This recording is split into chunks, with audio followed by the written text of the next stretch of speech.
friends, Pawpaw's Campers in Picayune has one remaining new 2022 Class A motorhome. This is a new 2022 Tiffin Phaeton 36SH with a diesel engine and quad slide-outs. Full factory warranty, MSRP $477,439, reduced to only $299,887. Check out multiple pictures and floor plans at RVBestPrice.com. That's RVBestPrice.com. Come and see us. Pawpaw's Campers and Cars, having fun, selling fun. Great service, great price, now isn't that nice? You're gonna love the way we deal. Pawpaw's Camper City and Picayune. Yeah, boy. Yes, sir, yes, ma'am. You're gonna love the way we deal. That's the good RV, Pawpaw. Welcome to Maroon Tide Baseball.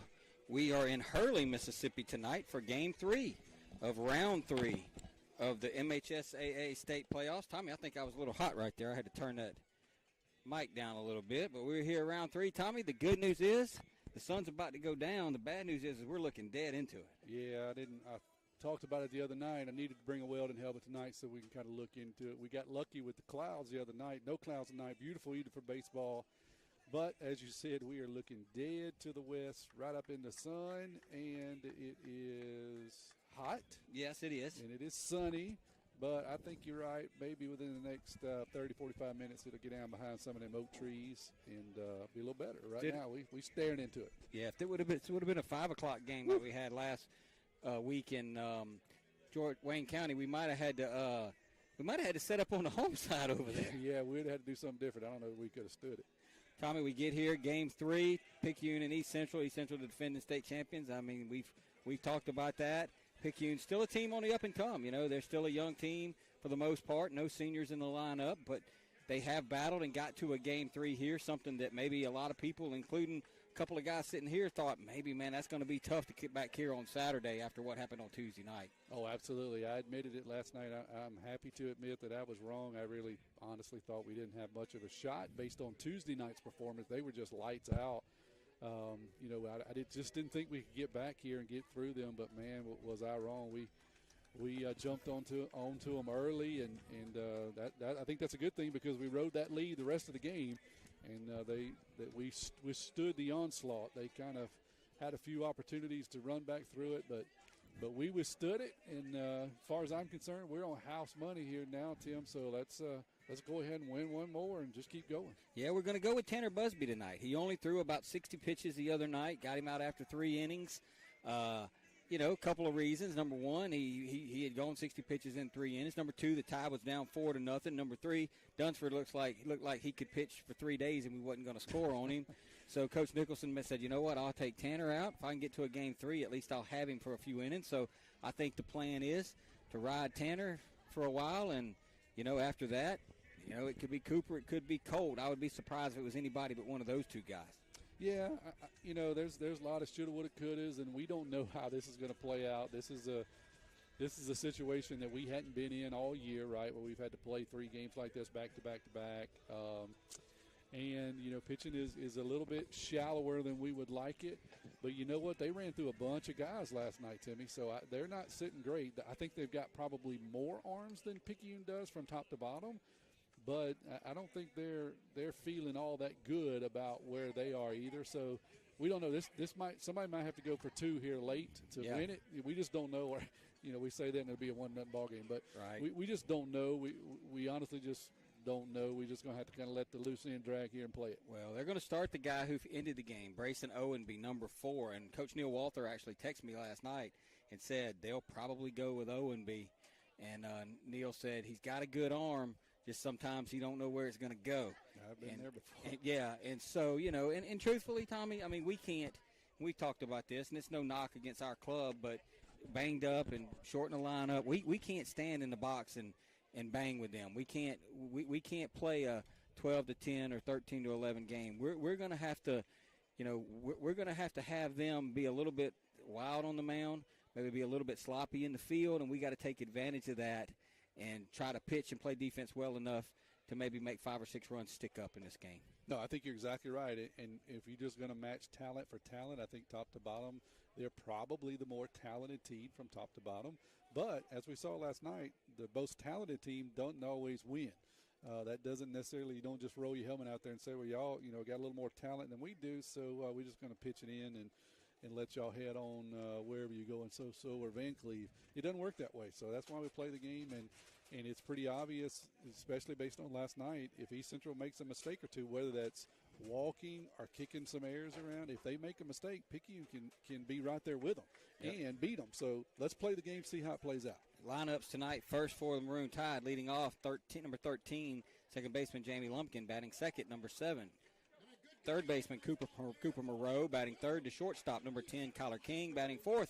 First base tonight, number 21, Brady Robertson, batting fifth. In right field, number 9, Brunson Stockstill, batting sixth. And catching, number 15, Landon Watts, batting seventh. And pitching tonight, number 8, Tanner Busby, batting eighth. In left field, number 2, Justin Stockstill, batting ninth. Out in center field is number 11, Parker Helton.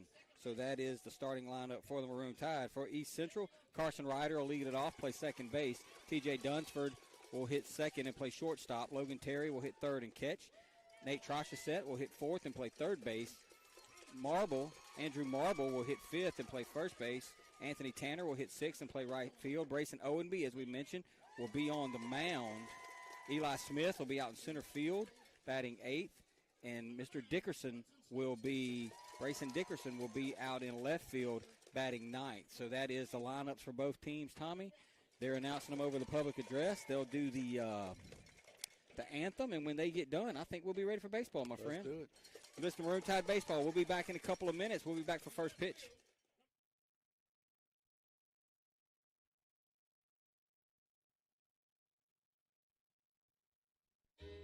You can say goodbye to the guesswork. We make it easy as 1, 2, 3. When you come by Papa's Camper City for a trailer or RV. Hey neighbors, check out this one-owner 2020 Tiffin Wayfarer 25RW Class C diesel motorhome that Papa's Campers in Picayune just got in. This motorhome has a rear full bath, bunks over the cab, a large slide out, and only 8,900 miles. Was $144,988, reduced to only $134,887. Check out multiple pictures of this unit at RVBestPrice.com. That's RVBestPrice.com. Pawpaw's Campers and Cars, having fun, selling fun. Great service, great price, now isn't that nice? You're gonna love the way we deal. Papa's Camper City in Picayune. Yeah, boy. Yes, sir, yes, ma'am. You're gonna love the way we deal. That's a good RV, Pawpaw.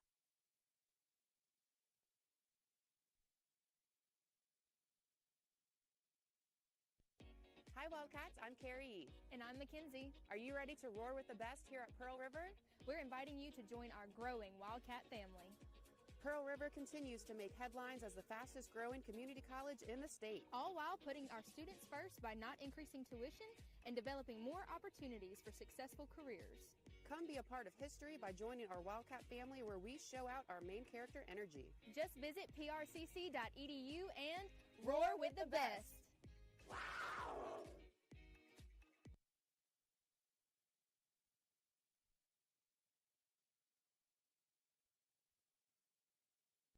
Our area is a great place to live with a quality of life that many would envy. People are friendly. You can say goodbye to the guesswork. We make it easy as 1, 2, 3. When you come by Papa's Camper City for a trailer or RV. Hey friends, Pawpaw's Campers in Picayune has one remaining new 2022 Class A motorhome. This is a new 2022 Tiffin Phaeton 36SH with a diesel engine and quad slide-outs. Full factory warranty, MSRP $477,439, reduced to only $299,887. Check out multiple pictures and floor plans at RVBestPrice.com. That's RVBestPrice.com. Come and see us. Pawpaw's Campers and Cars, having fun, selling fun. Great service, great price, now isn't that nice? You're gonna love the way we deal. Papa's Camper City in Picayune. Yeah, boy. Yes, sir, yes, ma'am. You're gonna love the way we deal. That's a good RV, Pawpaw. Now lineups have been announced. The anthem has been played. Tommy, we're almost ready for baseball. Not as big a crowd here as what I thought it would be. Maybe they're a late arriving crowd, but I'm telling you last night, I don't know what the official number was, but There was a few thousand people at the Kirk last night. Yes, it was. It was one of the best high school baseball atmospheres I've been a part of a long time. And yeah, you're right. The Maroon Tide Nation just showed out in droves, and there's quite a few of them here tonight. Certainly not what there was last night. Look a little bit different. They were whited out last night. It's a blackout tonight. Yeah. See a nice student section as the administration brought over a bus for just students, and thank Josh Robertson for actually paying for all the students to get in. All the students' admission. What a great thing he did for those students. And I want to add to that, Kyler King's mama Denise, she ordered pizza for all the kids to eat before it was delivered to the school before they left. So Kyler King mama paid about 20 or 30 pizzas for them to eat. Josh Robertson paid for them to get in. So none of that tops what Miss Bourgeois did last night. Oh, no, That's Miss Parker Bourgeois is the Helton's best. Yeah. grandmother. Miss Bourgeois brought us a box full of butter crunches, and they were the difference. People talk about some errors, but they were the difference, Timmy. Yeah. I ate 4 of them from the top of the first to the bottom of the first. We scored 4 runs. I laid off of them. We didn't score another run. We scored 5. I mean, we scored we got 5 in the runs. first, Sorry, and we didn't score again until the last inning. So that's right. So that's really the key. Now, unfortunately, no, I can't purchase them on my own, or they don't have the same effect. So I didn't have any tonight, so I'm just going to leave it at that. I didn't have any tonight. First pitch of every half inning brought to you by FNB Picayune, your hometown bank, hometown community spirit, hometown community pride. Remember FDIC, we are looking dead into the sun. Jamie Lumpkin's going to step in, Picayune in the black tops with the pinstripe pants. And here's OMB's first pitch, and Lumpkin's going to hit one on the ground to Dunsford. Dunsford's going to throw over. 1 pitch, 1 out as Lumpkin grounds to short, and that'll be the first out of the inning. Jamie got a fastball, a pretty good pitch, and so you can kind of see from Jamie the idea tonight is going to be hunt fastballs and hit them. And so he did a pretty good job, but if we're going to hit it, probably don't want to hit it to Mr. Dunsford. We know he can play pretty well over there at short. That'll bring up Moreau. Now I want to tell everybody that our Diamond Club sponsor of the game tonight is Chris Durapal in Dixie Q. Chris, there's a called strike to Cooper. Chris always helps us out. I mean, it would take me shorter time to tell what Chris doesn't do for us and what he does, but he took care of us today. Dixie Q Barbecue, Chris Durapal. It's going to be a ball up. 1 ball, 1 strike right there on Highway 43 North in Picayune. He has certainly been a fantastic supporter of the Maroon Tide Nation, and we so appreciate him. 1 ball, 1 strike. We also have a video sponsor tonight. That's going to be inside a ball to Coop. 2 balls, 1 strike. Our video sponsor, Donald Balch, called. Said Pine Grove Baptist Church wanted to do it. So Pine Grove Baptist Church is our video sponsor of the game. We appreciate Donald and the church for stepping up. Absolutely. Thank you, guys. Here's the 2-1 to Coop, and there's going to be a foul ball. He hit a ground ball between first base and the first base coach, Fagan. And it'll be 2 balls and 2 strikes now. Kyler King waits on deck. And speaking of the video, we'll ask for a little grace if we happen to miss a screen or something here. It's hard to see the iPad screen and looking dead in the sun. But hopefully it goes down. There's going to be a ball outside the Coop, so it'll go to 3 balls and 2 strikes. The good news is, Tommy, is that pine tree isn't much further from the sun, so we're getting close. That's right. And you got to believe that has to affect a right-handed hitter, because that's got to be right in their eyes to try to see that. That's interesting to see if anybody gives us any feedback. Here's the 3-2 to Moreau. Moreau swings and hits one in the air. Dunsford's going to go back. Left fielder's going to come in, and it will be the left fielder, Dickerson, that makes the catch. And that'll be the second out of the inning for Moreau. Had a pretty good at bat, but he ends up flying out to left, Tommy, and that's what we talked about Moreau this year. It seems like when he's making outs on the ground, he's making them to the right side. When he's making outs in the air, he's making them to the left side. Yep, and when he hits the ball hard, it's generally a pull, something to the right side, line drive. So, that's when he hits a flare over to the left side, it's generally not good. So here's Kyler now. Kyler had 3 hits last night, and that pitch was called a strike? Wow. No, it was called a ball. Okay. I thought the umpire called that a strike. I did too, based on the way he motioned. We can't hear anything. It's loud. Yeah. That's going to be a strike. It'll be 1 ball and 1 strike now. 2 down. Lumpkin grounded to Dunsford. Moreau flew out to Dickerson. And here's the 1-1. That's going to bounce up there. It'll be 2 balls and 1 strike. You know, and I said it last night, Tommy, and I'll say it again. If we're going to win this baseball game, Lumpkin and Moreau are going to have big nights. They didn't get on their first at bat. They're going to get 2 or 3 more chances. But those two guys have to set the table for Kyler and B-Rob, because Kyler and B-Rob are the two guys that's lined up right now that can hurt you. That's exactly right. That's going to be up a ball to Kyler. It'll be 3 balls and 1 strike. Yeah, those two guys, Kyler and B-Rob, had all 5 hits last night. So, yeah, somebody other than them is going to have to step up tonight and assist them. There's a good 3-1 pitch on the outside corner. Kyler thought it might be called a ball. He wasn't super convinced, Tommy. You say he thought about tossing the bat, but he's kind of waiting to see what the umpire was going to say. Yeah, that was a good pitch. And Kyler's got a really good eye. He doesn't often get fooled. I think that one was just borderline. He wanted to see what was going to happen. And that ball rides in and hits him upside the head, and then ricochets back like a ground ball back to the pitcher. And that's why they make them their batting helmets, Tommy. Yeah, I did not set the radar up where we set up tonight. The radar is so far away that the Bluetooth connection is weak, so I didn't set it up. But I'm just going to guess that Owensby here, he's upper 80s, 87, somewhere in there. He's bringing it pretty good, and he's got a little height. The East Central crowd has got him hyped up. They got a student section tonight, 2 battling student sections back and forth. So yeah. I think he's hyped up a little bit. He's bringing it. We'll see if he can sustain it. So here's B-Rob now. He almost hit the ball out of here the other night. He was 2 for 2 last night. On base all 4 times. There's a ball up, 1 ball, no strikes. Yeah, and that was an opposite field hit that he hit to the left center gap over there that, you're right, almost floated out of here. So here's the 1-0. 1-0 pitch to Brady. Way upstairs the ball, 2 balls and no strikes. And if I'm East Central, I'm not going to lie right now. I don't mind, even with Kyler at first base, I don't mind kind of sort of just pitching around Brady right here. Absolutely. We just said it. Those guys had 5 hits. They keep scorebooks over there, too. They know what's going on. So they know. I'm sure they're saying, hey, somebody other than these 2 guys is going to have to beat us. Kyler's going to go. Brady's going to swing and hit one into center field, and the center fielder standing right there hit it right to him. And that's just some bad juju right there, Tommy, because Brady hit it good. He did. Line drive out in left center field, and I couldn't see for people standing in front of us, but off the bat, I thought that was a double at least. That'll do it for the Tide. No runs, no hits, no errors. They leave 1.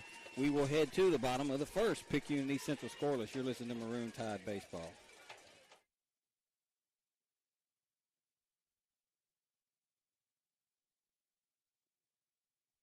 Our area is a great place to live with a quality of life that many would envy. People are friendly. It's a great place to raise a family. At FNB Picayune, we serve the credit needs of this area.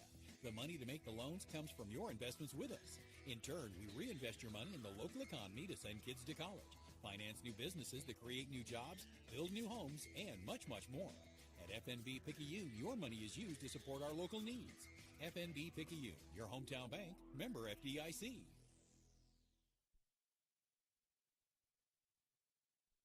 Fight back against Parkinson's with Dodd Therapy Center. Dr. Jameson Dodd is certified in LSVT BIG, a specialized treatment program for Parkinson's disease and other neurological disorders. Improvements from LSVT BIG include faster walking with bigger steps, improved balance, and reduced risk for falling. If you or a loved one suffers from Parkinson's or other neurological disorders, it is time to fight back with Dodd Therapy Center. Give Dodd Therapy Center a call today at 769-242-2636 or visit Dodd Therapy Center at 405 Memorial Boulevard in Picayune. We head to the bottom of the first. Picayune fails to score, and East Central will step in now. The first pitch of every half inning brought to you by FNB Picayune, your hometown bank. Come by the main branch and see Mr. David Himmeter, hometown community spirit, hometown community pride, member FDIC. Tommy, last night I felt like the crowd and the atmosphere and everything that was going on at the Kirk really rattled East Central in the first inning, kind of got them off their game. It didn't matter who they put out there. He was having trouble throwing strikes. When we hit the baseball, they were having trouble fielding it. They were rattled by the crowd. Now the shoe's on the other foot. Tanner's got to go out there, quieten this crowd down, and get in the dugout quickly. That's exactly right. Both schools are represented well. Both have nice student sections about the same size. So you're right. It's going to be which team will give their crowd something to cheer about. So we hit a couple balls hard there in the first inning. They were just unfortunate right at people. So you're going to see here what Tanner can do as he starts his night on the mound. Carson Ryder is going to step in. And he is going to take a ball. And speaking of ball, it hits Landon. And Landon's going to have to walk it off a little bit. I'm not sure what happened there. I think Landon was expecting something other than a fastball. Yeah, I think you're right, and he got it right in the nether regions. He did. And it was straight, it was untouched, and it was directly into the area that you don't want to happen, and he is in some serious pain. He's trying to sit back down, but I'm afraid if he sits back down, he can't get up. Look, that was a complete mix-up because the way Landon went to catch that ball, he was expecting that ball to move. He was expecting some sort of breaking ball, and that was a straight fastball, and it caught him. Yeah, ooh, that's awful. I mean, it's okay for us to laugh and joke, but goodness gracious, that hurts because that was an 85-mile-an-hour fastball that Landon, should have caught straight on it, but instead at the last minute he goes down, as you said, expecting to go into dirt. It didn't go into dirt. It went straight into his cup, and that's awful. He's back up in there, though, now. Here's the 1-0 pitch, and that's that's a good-looking pitch from Busby right there on the outside corner, I thought. But the umpire says no. Yeah, that's where we need to live, down there around knee high. If you're going to miss, that's a great place to miss. There's a pop-up out in the left field. It's in foul territory. Justin Stockstill's coming over and makes the catch. Good job by Justin, Tommy. He kind of overran it a little bit. A lot of foul territory out there. Justin overran it, but was able to come back and make the catch, and that's a big out for Busby. That's one way to quiet the crowd is make a good pitch, get the batter to hit a flare out in the left field territory. You're right. Justin moves over, and that's one way to quiet him. Here's Dunsford now. He had a couple of hits last night, and he had the big home run Tuesday night off of Busby. And there's a fastball for a called strike from Tanner. Well, Tommy, you and I have talked about it, and I've talked about it with people today, and they said, how can Picayune come in here and win this game? I said, we have two chances. I said, the first chance is, here's the 0-1. It's going to be outside of ball, one ball. The first chance is Tanner comes in here and does what he did at West Jones last year and just completely takes over the game. That's right. I said, or we got to catch some breaks offensively where they walk a few guys, kick the ball around a little bit, and give us some chances.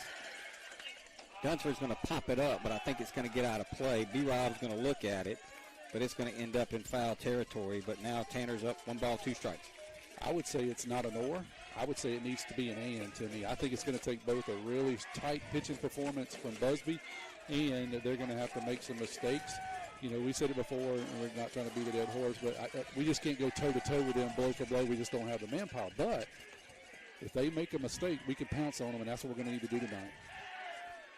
Here's the 1-2 from Busby to Dunsford. Probably going to get an off-speed pitch of some sort here. Tanner's going to step off. I don't think him and Landon were on the same page right there. Yeah, at this point, I'd probably be holding some cue cards if I'm landing that. Make sure there's no more mix-ups. No more ball twos for ball one. Ooh. Here's Busby's 1-2 to Dunsford. Swing and a base hit, I think. Yep, and that's going to be a base hit into left field. Good job by Justin Stockstill. And Dunsford hit that ball so hard, Tommy, I didn't even see it. Yeah, I saw him come out of his shoes almost swinging, and my thought was, please don't get up in the air, because that would have been another no-doubter. But it was just a missile about 3 foot high. Yeah, that's just too big good of a pitch 1-2, though. Absolutely. That's exactly right. That was a fastball that was about thigh high. It wasn't bell high, but it was just way too good. And I think he showed us the other night he can hit that. Absolutely, in a long ways. So they got a runner on now with 1 out. And here is Logan Terry, and he's going to take down the ball. 1 ball, no strikes. So got a situation early here, Tommy. Just got to quieten this crowd. You don't want to fall behind in the first inning. Here's the 1-0. Swing and a foul at the plate. 1 ball, 1 strike. East Central pounded Florence in the second round of the playoffs, 13-0. And then the second game was they won by several runs. Florence, they gave up a few runs, but they just outslugged them. And then they won game 1 against the Tide, and Picayune wins last night. So they don't lose a whole lot over here, and they don't lose at this place much. That's right. Here's the 1-1. That ball is ripped into left field, and Justin Stockstill makes a tremendous catch. He had to lay out, Tommy, He had to dive and lay out and took it right off the ground and took a double away from Terry. Well, I did manage to flip the camera over, but I didn't see it because I'm sitting down. Now you're going to make me stand up, Timmy, because it looks like some exciting stuff happening out there in left field that I can't see, so now I'm standing. That was a great play, a tremendous play. 2 down now, and that brings up Troshaset. The only junior in the lineup, if you listened to us last night or if you didn't. East Central, 7 seniors in the lineup. Troshaset is a junior, and then Anthony Tanner is a sophomore. Everybody else is a senior in this lineup. Dunsford fakes going, and Tanner's going to throw a ball. 1 ball, no strikes to Troshaset. Wouldn't be surprised to see Dunsford try to go here. They kind of been running at will here in this series, Tommy. Yeah, big leg kicks kill us. Tanner needs to try to make an adjustment here if he wants to hold him close. There is a swing and a base hit. That'll be a ground ball. That'll be to Kyler's left between Kyler and second base. So that'll be a 2-out single off the bat of Troshaset. And they'll have 2 men on now with 2 outs. No harm done there. Marble's at the plate. Still can get out of this. The only thing, is here, pitch count is going to be an issue with Tanner. So, you want him in that dugout quickly as possible. Yeah, you don't want to have innings just kind of spiral on. You're right. There's a limit. Don't know exactly where he is. It's really going to be up to him. But probably 3-4 innings at most. And that's going to be up a ball. Here's the biggest issue I'm seeing with Tanner right now.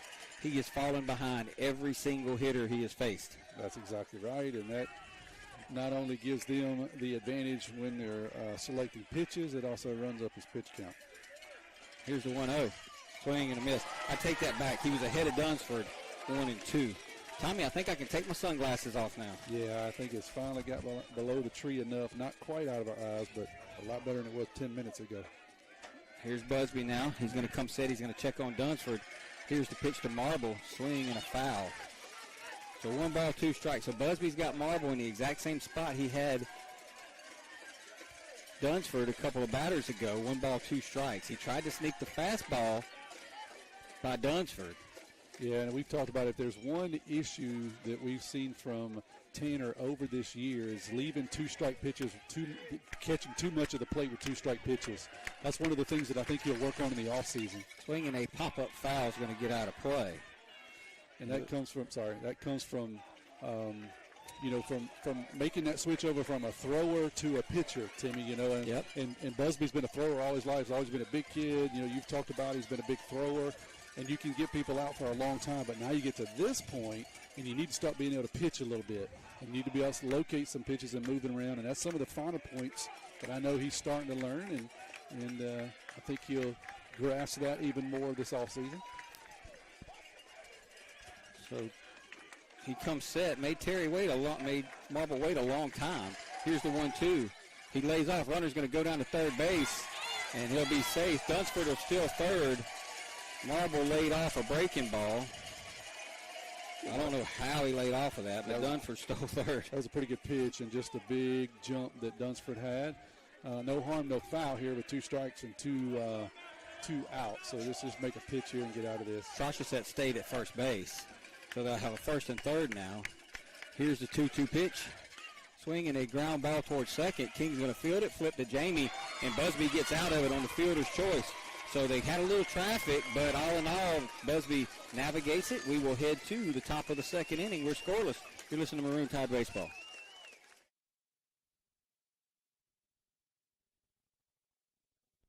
Dr. Hermaine Almonte, Chair of Surgery and Trauma Medical Director, Highland Community Hospital.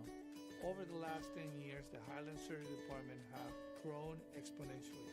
We have been able to add multiple services to our surgery department, which includes urology, general surgery, advanced laparoscopic surgery, ENT, as well as ophthalmology.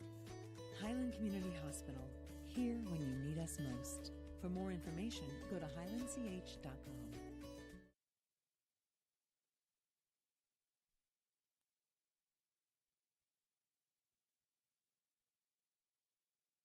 We got your back.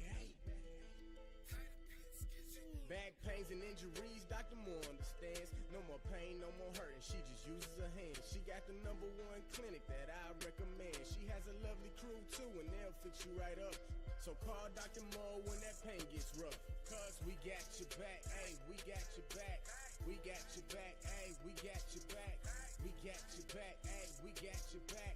More Chiropractic Clinic, located at 6682 Highway 11 North, Suite 103, Carrier, Mississippi, 39426. We got your back. We go to the top of the second inning, scoreless. Shout out to Miss Margaret Bourgeois, Bro Thibodeau, and Lennon Thibodeau listening in and watching in Picayune.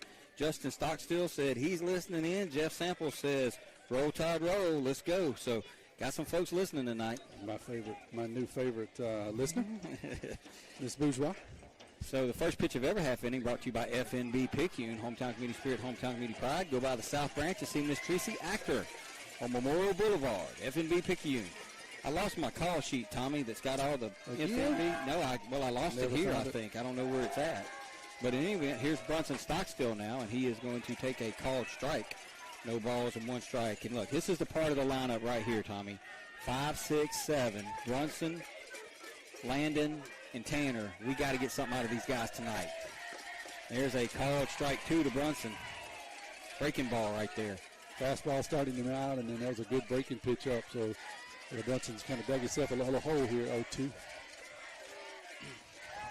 Here's the 0-2. Brunson's going to swing, hit one to Dunsford. Dunsford's going to field it, fire it over, and that'll be the first out of the inning. And Dunsford looks a lot more comfortable at shortstop tonight, Tommy, he did last night. He kind of had the ips last night. He did. He kicked a couple of balls, just couldn't seem to find the handle on a few of them. So you're right, he kind of settles in here on his home field. Looks way more comfortable. Somebody texted me, said, online from Destin. I won't have you in my... Keith Wedge Watts, listening to us on the Mississippi River. There's a ball to Landon Watts. Sean Glasscock listening in. Here's the pitch to Watts. There is a little looper. Going to be a great play out there by Carson Ryder.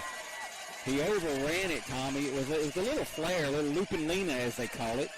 And Carson Ryder actually overran it and made a circus catch for the second out of the inning. Yeah, you're right. Landon hit it to second base where Ryder is, and you're correct. I think he thought it was going to continue on, but it kind of died on him there, fluttered on him, and he was able to had to reach behind him and make a circus catch, but he holds on to it. I thought maybe he'd drop it when he hit the ground, but he holds on to it. Here's Busby now, and he's going to swing and hit one through the left side, a base hit. So Busby with a single. And, Tommy, that reminds me of something I want to tell you. Busby singles to left field, so the Tide will have a 2-out base runner. Hunter Gill. Hunter, I'm sorry, man. I don't have you in my phone. I need to put you. Hunter Gill's listening in Destin. Can't hide money. No, not at all. So remember last night we talked about when Brady got on and he sent Cameron Quinn out there, then he had to change all that? Yes. I'm going to tell you what happened here in just a minute. The scoop? I got the scoop. Justin Stockstill's going to step in now. Cousin of Hunter Gill. Justin's going to swing and miss at one up around his shoulders. It looked good, but impossible to hit. You can't do nothing with a 86, 87-mile-an-hour fastball at your shoulders. Parker Helton waits on deck. So when you fill out your lineup card, Tommy, it's going to be upstairs the ball. When Pam Hobgood listening in, Pam and James listening from Pensacola. Everybody's vacation. Over there. Can't hide money. She'll try to tell me I'm at Anthony's house. No, you're at y'all's condo. Don't lie to me, Pam. Get some invites. Here's the 1-1. That's going to be down a ball. 2 balls, 1 strike. So when you fill out your lineup, when you fill out your pitcher, if you don't have somebody hitting for your pitcher, you can list your pitcher as pitcher DH. Right. So it's listed as pitcher DH. Now this is what I found out. I hope I say this right. Yep. The Hattiesburg Association says of umpires that a pitcher DH. Hold on 1 second. Here's the pitch. Swinging a foul back. I hope I get this right. I may screw it up. That if you put down pitcher DH, your pitcher is not a pitcher. I got to think about this. Not a pitcher and cannot have a courtesy run. Well, no, that's actually not it. Hold on, I got to think about it. That's what they told us that night, remember? Yeah, I got to get it clear in my head. So I want to make sure I've got it correct. The Hattiesburg Association says that if you put down a pitch, there's a swing and a line drive, that's going to be a base hit into left field. So Justin Stockstill, man, he's off to a good start with a defensive play and a single to left. And the Tide have 2 men on, Tommy. And we talked about the bottom of the lineup, middle of the bottom of the lineup, had to step up. Some pretty good contact this inning from Brunson and from Landon. And then Tanner and Justin are both on now. Absolutely. You talked about that's what needs to happen. Some other guys besides number 3 and number 4 in the lineup. And so far, 2 of them have done their job. See if Parker can keep it going and turn it over. I'm interested in your story. Now I'm confused. I'm going to give it to you when not so much is going on. Here's the pitch to Parker. It's going to be down a ball. So the Hattiesburg Association says that your guy is a pitcher and a DH. Fine. He's a pitcher DH all game. Okay? From what I understand, though, the Gulf Coast Association says when he's a pitcher, the Gulf Coast Association says that he's a pitcher DH all game. So he's a pitcher DH on offense and defense the entire game. There's a called strike. The Hattiesburg Association says that when he's pitching, you treat him as a pitcher as a runner, and when he's a DH, you treat him as a person in the lineup as a runner. That is the correct interpretation. Okay, now, let me tell you what happened last night. Swing and a foul off the left side by Parker Helton. So what happened last night is our association says that since Brady was the pitcher / DH, when he's batting, they say he's a DH. So what happens is Evan couldn't use a courtesy runner for him while he was a pitcher. So if you take him out, then you burn a player, and you can only take him out one more time. Called strike 3 to Parker, and that will end the inning for Picayune. They'll pick up a couple of hits, but they're going to strand 2 guys. I'm going to take a 30-second break, come back and explain this. We're scoreless. Tide had an opportunity. Couldn't come through. We'll go to the bottom of the second, scoreless.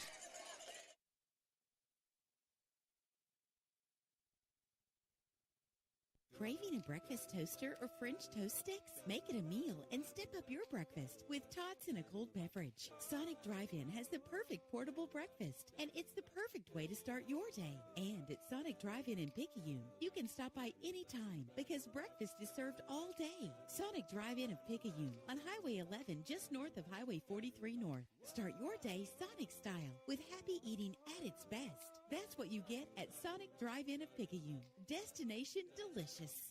All right, Tommy, I took a 30-second because I want to explain this. So anyway, so when Brady got on in the first inning, our association of umpires is treating him as a designated hitter because he's a pitcher DH. So if we couldn't courtesy run for him. Only substitute. You can only substitute run for him. And if you do that twice, he's gone. He's got to come out of the game. That's right. So basically what happened was Evan sent Cam Quinn out there to run for him. He said, okay, I'll send Cam out there. That'll burn Cam for the game, but I'll send Cam out there to run for him. So when he sent Cam out there to run for him, on the official roster and on Evan's score sheet, Cameron's listed as number 22, I think, or 25. It's 22 or 25. The problem was the jersey that we wore last night, we didn't have a 22 or a 25, so he had to put him in a different jersey number. So Evan realized when he sent him out there to run, he wasn't the same number that he had wrote him in on the lineup card, so he brought him back in the dugout and sent somebody else out there.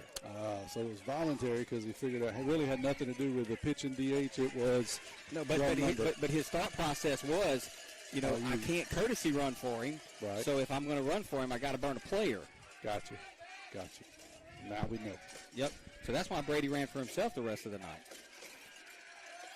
Swing and a miss by Anthony Tanner in the first pitch of every half inning, brought to you by FNB Picayune. Stop by the West Canal branch and see Chantel Thady for all your banking needs. FNB Picayune, hometown community spirit, hometown community pride. So, Tommy, the Tide got a couple of men on right there, but... Yeah, got some traffic by East Central last inning, got some traffic by Picayune that half inning. Both were unsuccessful. Swing and a miss. And just to go back and finish your thought, the Hattiesburg interpretation, I can tell you by the rules, is correct. You don't switch in the middle of an at-bat. There is a line drive base hit, and that's just, Tommy, that's an 0-2 pitch. Yeah. And I can't understand why we leave an 0-2 pitch over the plate like that. I know that ain't where we called it. Yeah. But an 0-2 pitch to the 6-hole hitter, and he lines it out into left field for a base hit. Yeah, that's part of what he talked about last inning. It's just something that Tanner's got to learn, that when you get somebody 0-2 and you make some really good pitches 0-2, you don't leave a breaking pitch belt high, right? You have to be more particular in where you're going to spot those, and that's just part of the learning process, because if you make a mistake here, these guys can hit it. So some of them can hit it a ways. There's going to be a ball, I guess, outside the O&B, 1 ball, no strikes. Got several people listening in. Donald Balch, Eli Oder said him and Sean are listening in, hoping the Tide win will give him a little more excitement than his typical Saturday night. Katie Nicholson said her and Katie Nicholson Burks swing and a miss by O&B, 1 ball, 1 strike. Katie Nicholson Burke listening in, her and the family watching. Mike Lehman and somebody is listening in from North Hill. They said they're going to get that trivia question tonight. Speaking of, don't forget that we never announced it last night. I didn't last night. We got caught up in a ball game. And we had some drama going on up there around us. It was just. We had the cops up there and everything else. Rusty Stockstill listening in. Brandon Rayburn swinging a little nub shot. Brady's going to field it and take it himself, and that'll be the first out of the inning. But that's as good as a bunt. That's just a little nub shot off to the right side. Brady takes it himself and gets the out. Yeah, Tanner got him, kind of handcuffed him there, sawed him off. You're right, the end result, even though he fooled him, the end result is basically just a bunt. Bunts him over to second. But we do get him out. Donnie Keller said he can't be beat in trivia. Oh, Eddie Lebucks. Eddie, I got a different phone number from you, bro. Eddie must have changed his number. He must owe somebody money. Going to show bunt, and that ball's going to get all the way to the screen. East Central batter is going to try to say the ball hit him. We're going to get time. Umpires are going to confer here. The ball went to the screen. East Central hitter Eli Smith says that ball hit me. The umpires are going to talk about it, so that gives me a chance. Brandon Rayburn listening in. Joey Reynolds is listening and watching from Diamond Head. He's at the fire station. Donnie Keller, Josh and Amy Smith listening in. Seth Hayden watching from the Picayune Fire Department. Seth is the reason that the law was up there last night. Moose, old Coach Mark Summers. And they're going to say it hit him, Tommy. And Coach Nicholson's going to ask for time, because they're going to say Eli Smith was hit by the pitch. It's kind of weird because the umpire didn't call it. Eli called it himself. Eli had to talk to the umpire for a couple of minutes before the umpire would even go out and have a conversation. And they go out and say that it did hit him, so the explanation is good enough for Coach Nicholson. I'm not sure if that's a good thing or not. It puts another man on base, but Tanner had gotten to third, so he would have been standing at third with 1 out. That's right. So you got first and second with 1 out here. Would you rather have first and second with 1 out or runner on third with 1 out? I don't know. I'd rather have none of it if I could choose none of the above. Yeah. Leslie Reynolds said they're still playing ball in Slidell. They're watching from Slidell.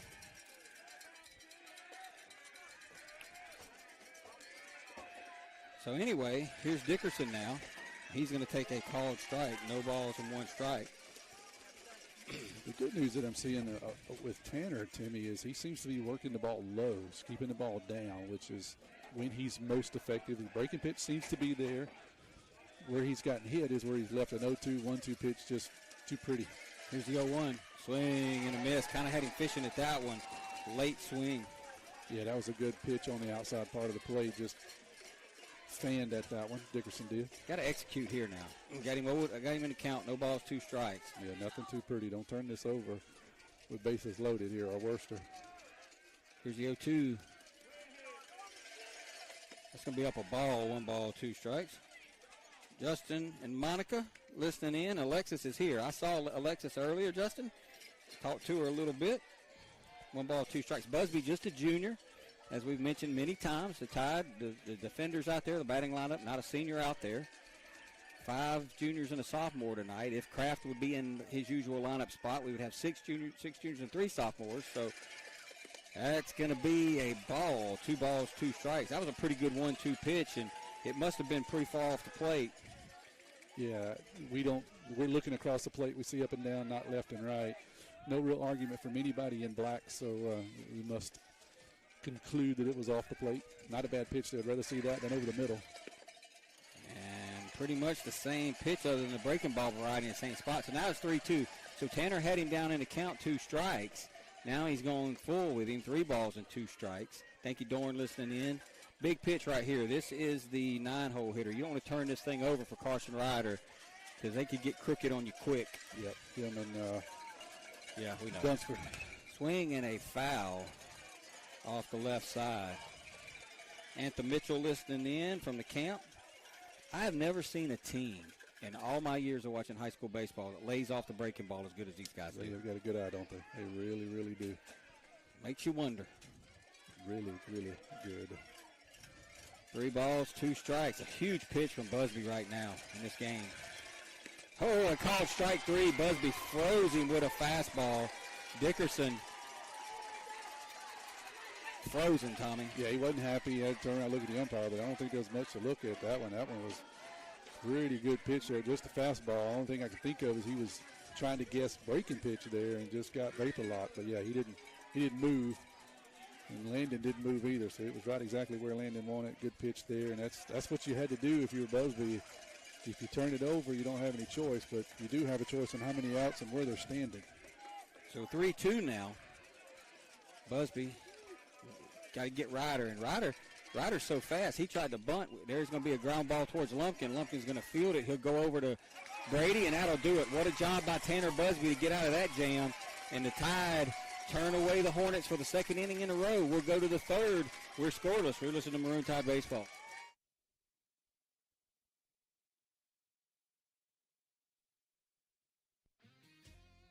When it comes to protecting what you love, you want an insurance agent that cares more about your world, more about what you need. And that's exactly what you'll get with Picayune Allstate agent Jason Pygott, an agent who doesn't just know what it's like to live in Picayune, but one who wants to protect life here as much as you do. Contact him for your free quote today. Allstate, you're in good hands. Allstate and affiliates offer products and services subject to availability, terms, and conditions. Allstate Property and Casualty Insurance Company. First Place Express Car Wash in Picayune would like to say a huge thank you to their loyal customers. First Place Express Car Wash is happy to serve their local community with 2 locations, Highway 11 North just past Coast Electric, and on Highway 43 South just a quarter-mile east of I-59 at Exit 4. First Place Express Car Wash is locally owned and operated. You know they'll treat you right. Choose from any one of their car washes. Sign up for their monthly wash club starting as low as $20.99. Why do it yourself when you can let First Place Express Car Wash do it for you? We head to the top of inning number 3. It'll be top of the lineup. Lumpkin, Moreau, and King for Picayune. Shout out to Uncle Johnny and Aunt Cricket Reynolds listening in from listening in from Reynolds Road over there in the Yamacraw community, Tommy. I know where that be's. Right across from old Deer Paul's house. I'd go over there every day and get me some barbecue. Come on. So it's almost as popular as Hippo. Not quite the same stature as Hippo, but it's close. It's getting there. Yep. So, Tommy, good job by Busby. A little bit of traffic the first 2 innings, but he's managed to pitch his way out of it. That's a good play by Jamie right there. That was a big hopper.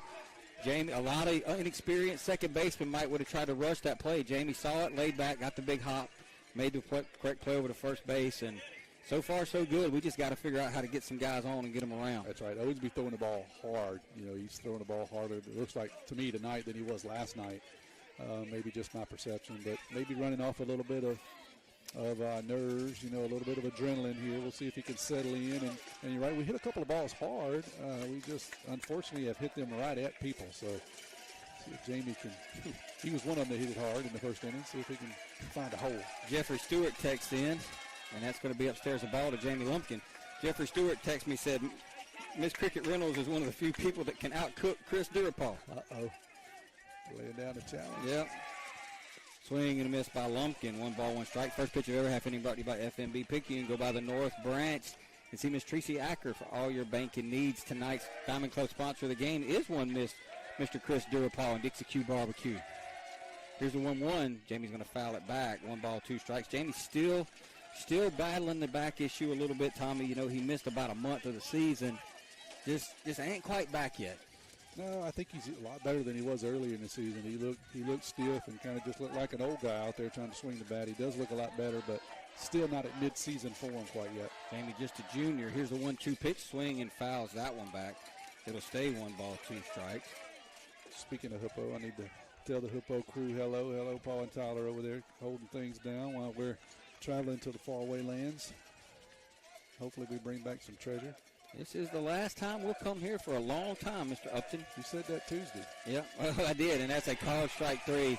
He dropped that breaking ball in on Jamie. He kind of got him hanging out over the plate with that fastball and dropped it in, and that'll be the first out of the inning. That was just a plus pitch there by OSB. He's been running the ball up pretty good, and then that's a really filthy breaking pitch. J.R. Pascal's listening. He said, I sound good. And I look Cricket good. said, who's talking about my cooking? I said, Cricket, Jeffrey Stewart said you're one of the few people alive that can out-cook Chris Durapal. So he gave you a compliment. Okay. Jeffrey, yeah, she was supposed to pull a Seth Hayden. But no, Cricket, Jeffrey said you can cook. There's a called strike to Moreau. Then he comes back with a ball. 1 ball, 1 strike to Moreau. So Lumpkin 0 for 2, and I told you last night, I keep saying it, Lumpkin and Moreau, the keys to this game. Get on in front of Kyler and Bree-Rob, because that's the 2 guys doing the damage. Here's a 1-2 to Cooper. He's going to hit a ground ball to second base. Going to pick it up and throw it over the first base, and for the second time in the game, Moreau is retired. This time on a ground out to second. First time was on a fly ball to left. Yeah, that one was hit pretty well, just hit right at the second base when the first time up was a flare out in the left, or over on the left side. So I think he barreled that one up pretty well, just hit it right at the second baseman. So here's Kyler now. He got knocked upside the head his first at bat. Jessica Smith standing behind me. And Kyler's going to swing and foul one off. Kyler chased one right there. The problem that I worry about, Tommy, with Kyler and B-Rob is simply this. As they continue to come up in spots with nobody on base, they're not going to see strikes. And how pressing will they be to try to do it themselves? Right. That's the problem you have. I mean, at some point you're like, man, I gotta make a play here, and I think that's what Kyler did, swinging at that pitch. And he's going to hit this one down to third. Third baseman's going to field, throw over, and he's going to be safe. Nope, they're going to call him out, and he was safe, but they called him out. And we will go to the bottom of the third as the old guy from Hurley made the call there. Coach Fagan don't like it. I don't like it. It was obvious Kyler was safe. We will go to the bottom of the third. Scoreless, Mr. Maroon Tide Baseball.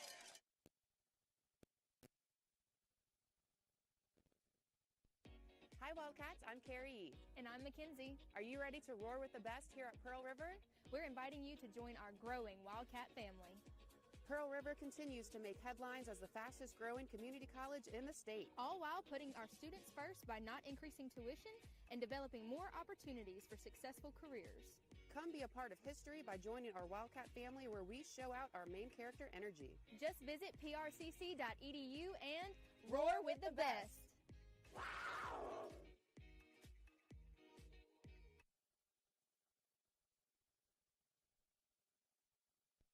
When it comes to your vision, you can never be too careful. Dr. Lori Blackmer and Dr. Mark Hoto at Picayune Eye Clinic will ensure you to get the professional service they have been known for the past 30 years. The goal of Picayune Eye Clinic is to help you have perfect vision and to be able to see the things you've been missing. Picayune Eye Clinic takes most insurances. Give them a call today at 601-798-4182 so you can begin to see things more clearly. Picayune Eye Clinic. You will see the difference.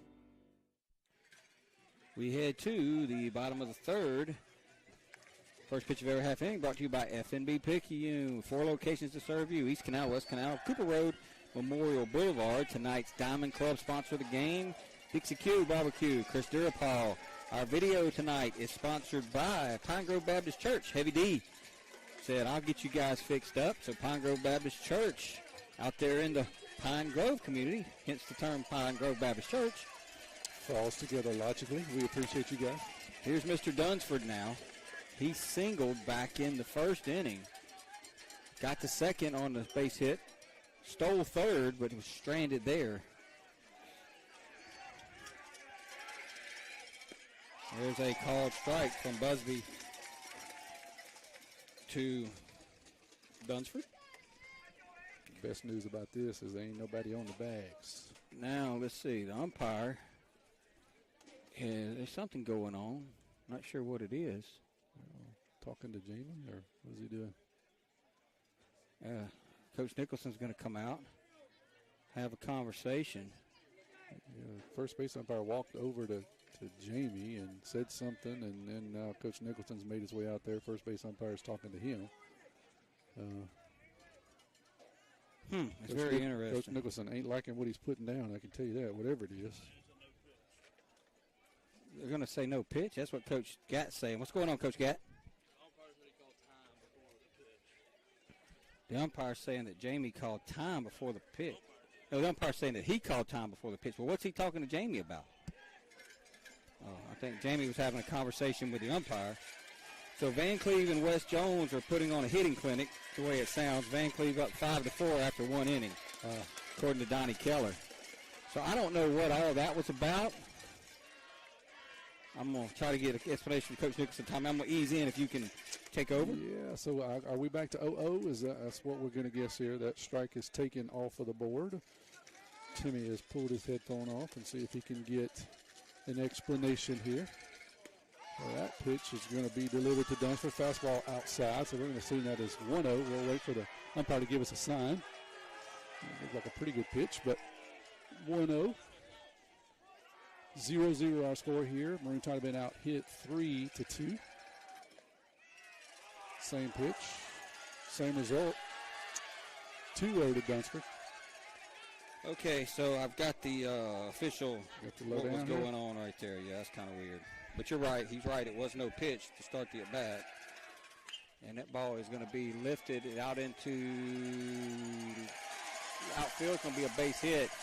Just kind of fell in between Brunson and Parker out there, kind of in no man's land. Didn't hit it good, but when you get up in the count 2-0, you can kind of look for a pitch, and he did, and that'll be a single for Dunsford, and we still can't get him out.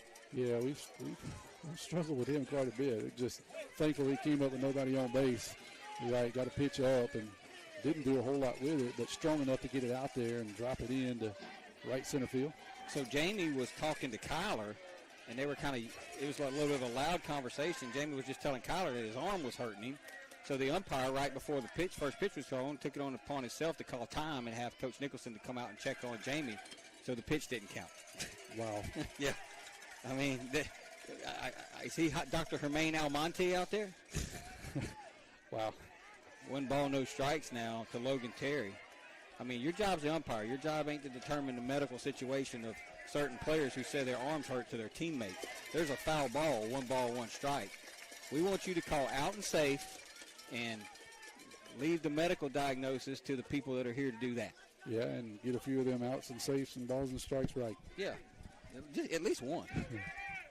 That's the same guy that we kind of got on at the end of the last inning. 1 ball, 1 strike now to Terry. Busby comes set. He's going to throw over, and Dunsford will be back.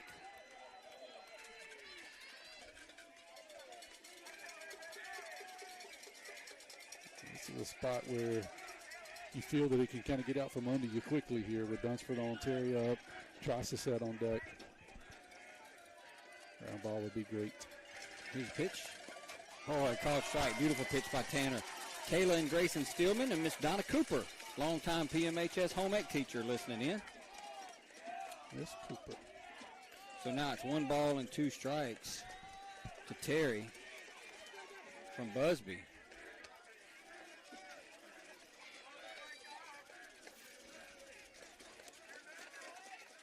Here's the pitch. Check swing. Picayune's wanting them to appeal. Call it a ball. And no appeal? I know when we come up here in football, we're down 7-0, we get off the bus, but it usually don't matter because we roll them by about 30. But we're probably down, you're probably down 2-0 when you get off the bus here too, and it looks like we are. 2 balls and 2 strikes. Nobody out. Here's the pitch. And that's going to be outside a ball. 3 balls and 2 strikes. So now we got a problem. Yeah, you got to be careful here. Can't just give in to the big catcher. He's not backing up Dunsford for, no reason. That's right. Dunsford's going to go, and there's going to be a line drive base hit, and Dunsford's going to end up all the way at third base. That was the old hit and run, and it was done to perfection because he hit that baseball right where Jamie would have been standing. But that's the problem when you go 3-2. You open up that situation where they can hit and run like that. Yeah. Yeah, a big catcher hammered that one, but you're right. It probably would have been right at Jamie, but he had vacated his spot to cover second. And so now you got a little something cooking here. First and third, Chaucer set up. I think he singled last time up. So he's another dangerous kid. Doesn't get any easier here. Taylor Stock still listening in. I saw her today.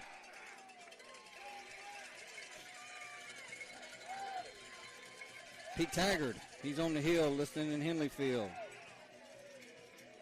Having a meeting at the mound now. Tommy, what do you think all this is about? Yeah, I think this is more of an opportunity for Coach Evan to walk by both umpires and tell them that he has officially removed both of them from his Christmas card list. They will not get one. And he's having his conversation with. This is one where you look down at the ground, but you're talking to the umpire the whole way from the mound to your dugout. And Coach Evan got his business in going and coming.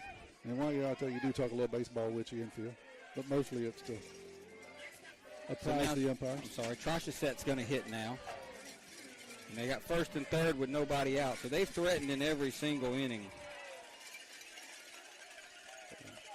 Big thing is nobody out here, so can you get the third baseman here, Troshaset, to hit into a double play? I think you're okay at this point trading the run for 2 outs. That would be probably the best possible outcome. Last thing you want to do is let the courtesy runner steal here. And Troshaset's going to swing and hit a ground ball to Kyler. Going to step on the bag, throw over to first. So that'll be a double play. East Central will take the lead, but I think Picayune will trade that as Kyler fields it, steps on the bag, throws over to Brady for the second out. It's 1-0 Hornets. No RBI on Troshaset. You can't get an RBI when you make 2 outs. But East Central takes the lead 1-0. Yeah, we just said it. That was probably the best possible outcome there, but clear the bases and you expire 2. So Andrew Marble will step in now. He'll take the ball. And you know what I always say, you got to score 1 to win. That's right. So they got 1. If we go 7 innings and we don't get 1, to quote Dodd Lee, you ain't no good anyway.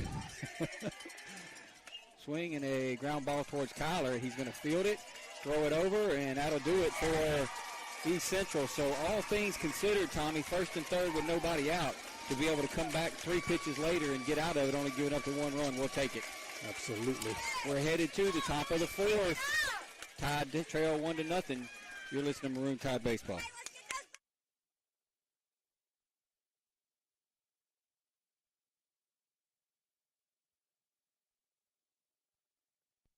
Get back in the game with Dodd Therapy Center. Jamison Dodd, a former college athlete, has the specialties, understanding, and experience to get your athlete back in the game, including indoor turf, Hyvamat, blood flow restriction, trigger point dry needling, and much more. Dr. Dodd and Dodd Therapy Center also specialize in treating Parkinson's disease and other neurological disorders. Give Dodd Therapy Center a call at 769-242-2636 or visit us at 405 Memorial Boulevard in Picayune and get back in the game.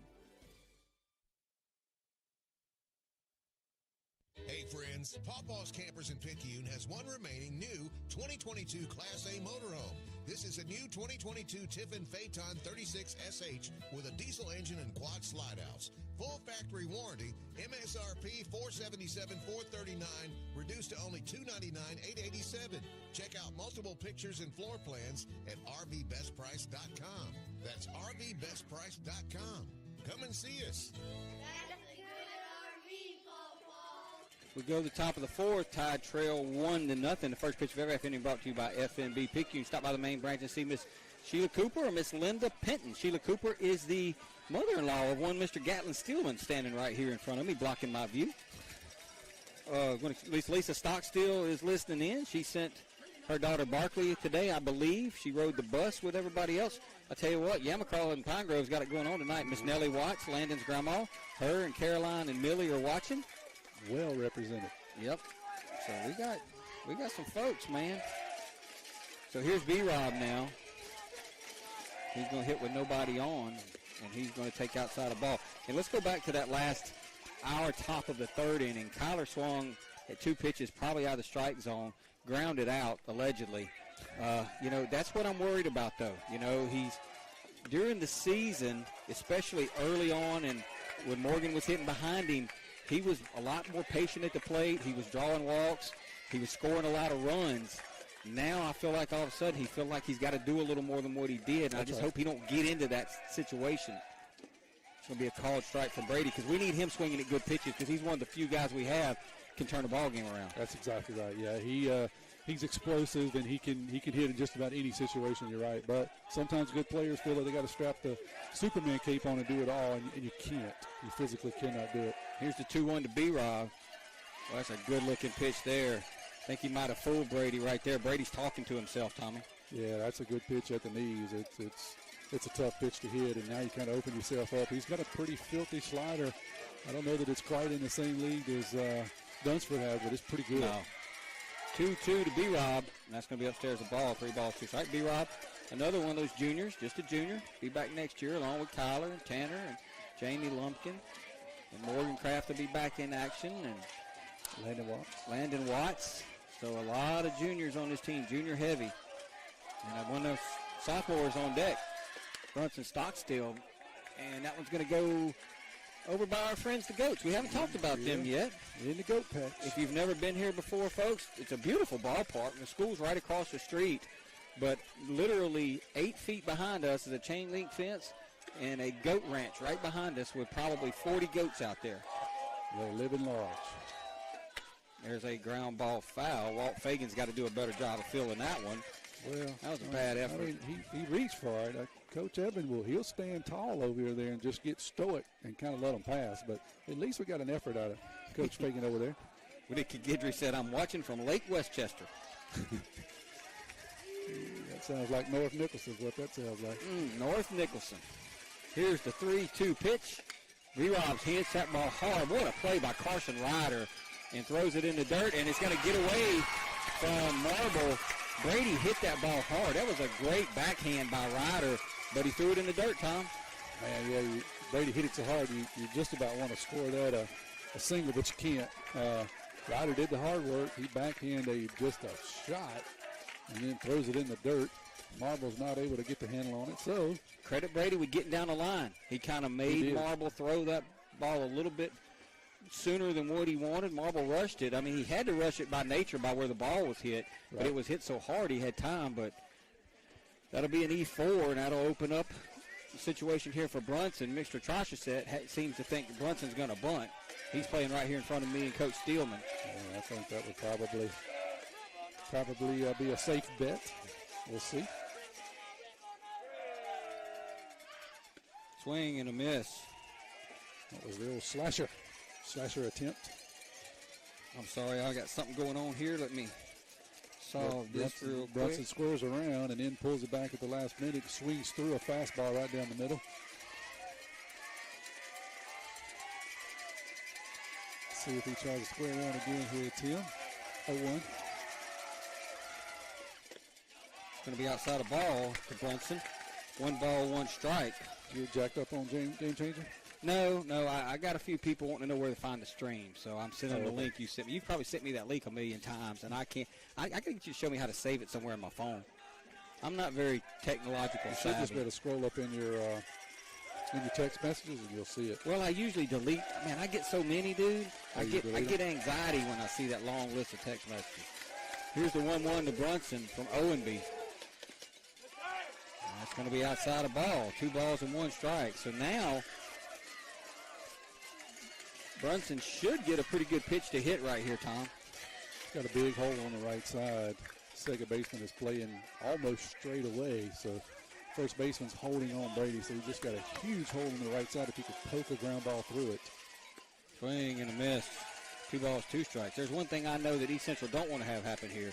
They don't want a basketball to fall out of the sky and somebody try to stop Brunson going to the rack on him. I think he'll score. He'd stand up on her head, I guarantee you. Kid can go. 2 balls, 2 strikes. He will be the starting point guard this coming season for your Picayune Maroon Tide. No doubt about it. Here's 2-2. Swinging a ground ball. Could be 2. Dunsford's going to flip it over to second base, and they'll only get the 1. It was just hit too far in the hole, in the 6th hole. Good play by Dunsford. He will get the lead runner.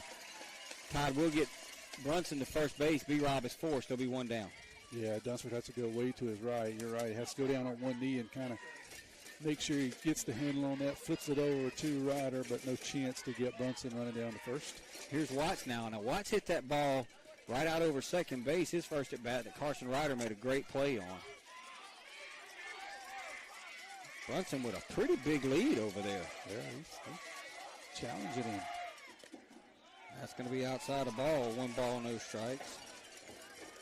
So far, Owensby's been able to do what East Central couldn't do really all night long last night, and that's kind of string some pitches together. He's got the possibly, arguably, the help of a few calls, but he's been pretty good so far, Timmy. Here's the 1-0 to Watts, and that's going to be a called strike. They'll throw back behind Brunson. Ray Charles caught him safe over there. 1 ball, 1 strike.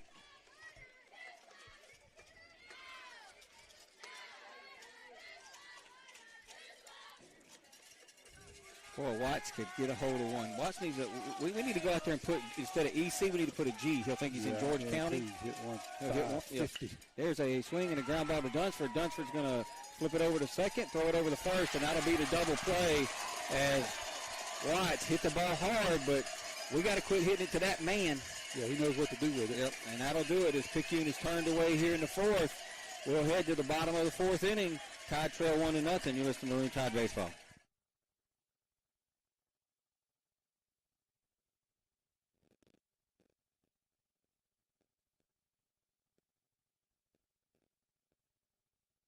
Abby Turnage, lead mammography technologist, Highland Community Hospital. Mammograms are important because they help us do early detection. A mammogram is never going to keep you from getting breast cancer, but early detection is what is going to make you have your best possible outcome. We want you to get your mammogram as early as possible, and you should have those yearly beginning at age 40. Highland Community Hospital, here when you need us most.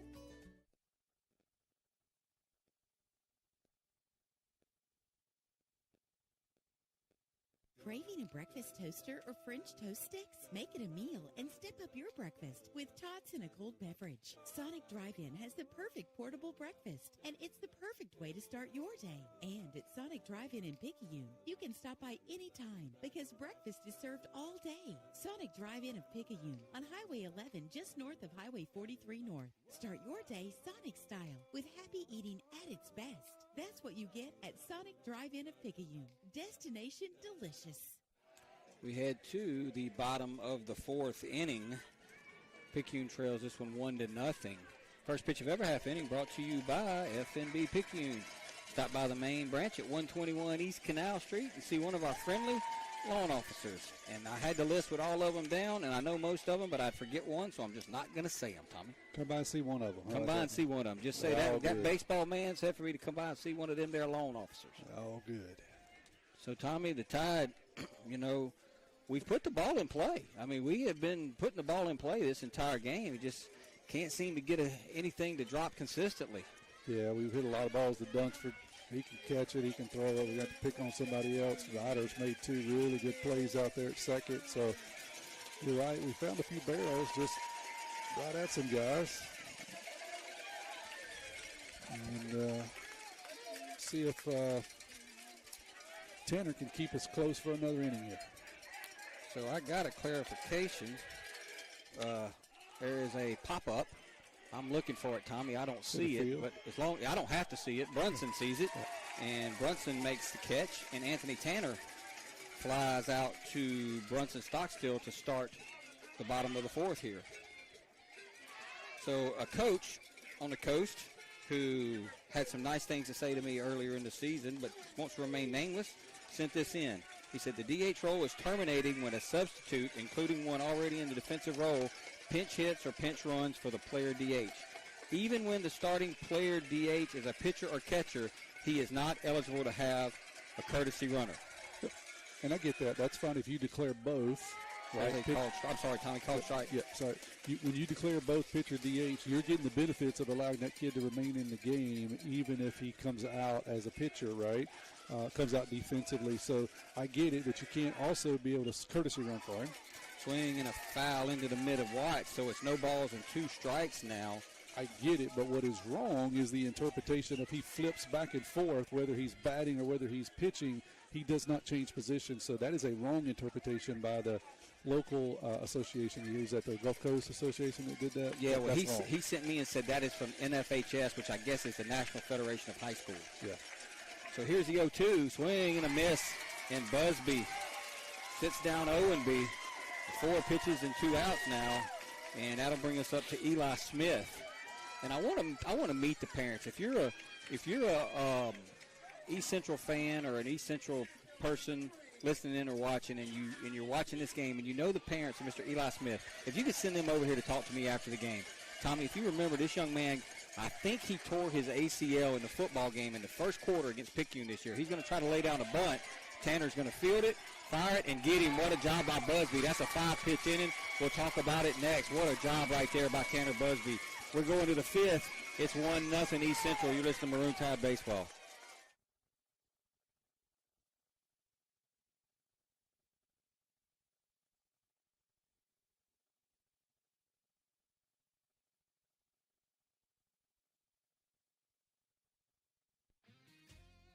When it comes to protecting what you love, you want an insurance agent that cares more about your world, more about what you need.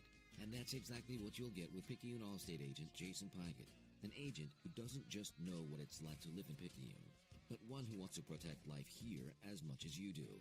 Contact him for your free quote today. Allstate, you're in good hands. Allstate and affiliates offer products and services subject to availability, terms, and conditions. Allstate Property and Casualty Insurance Company.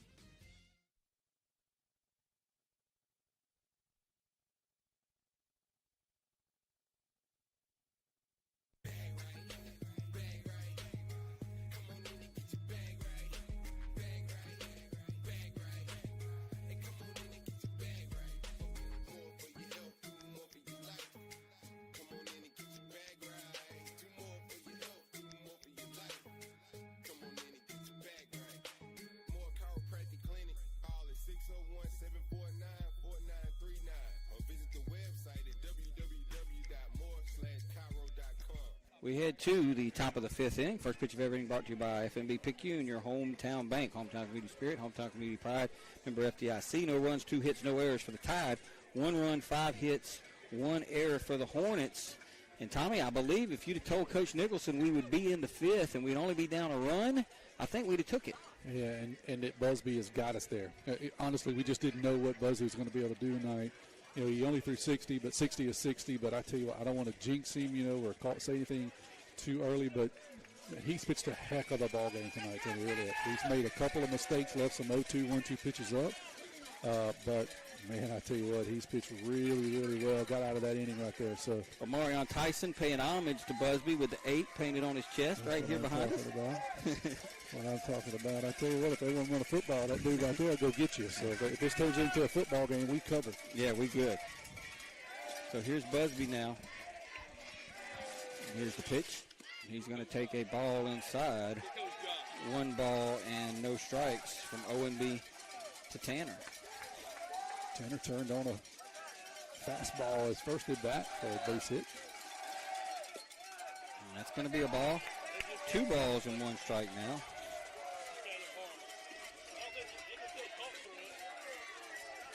You going to give us a trivia question in the bottom of the answer? I'm looking right now. That nobody got to the Tom Seaver one last night. Tom Seaver pitched for 5 Hall of Fame managers. Who are they? Busby swings and hits that one a mile out of here, but it is foul. Holy cow.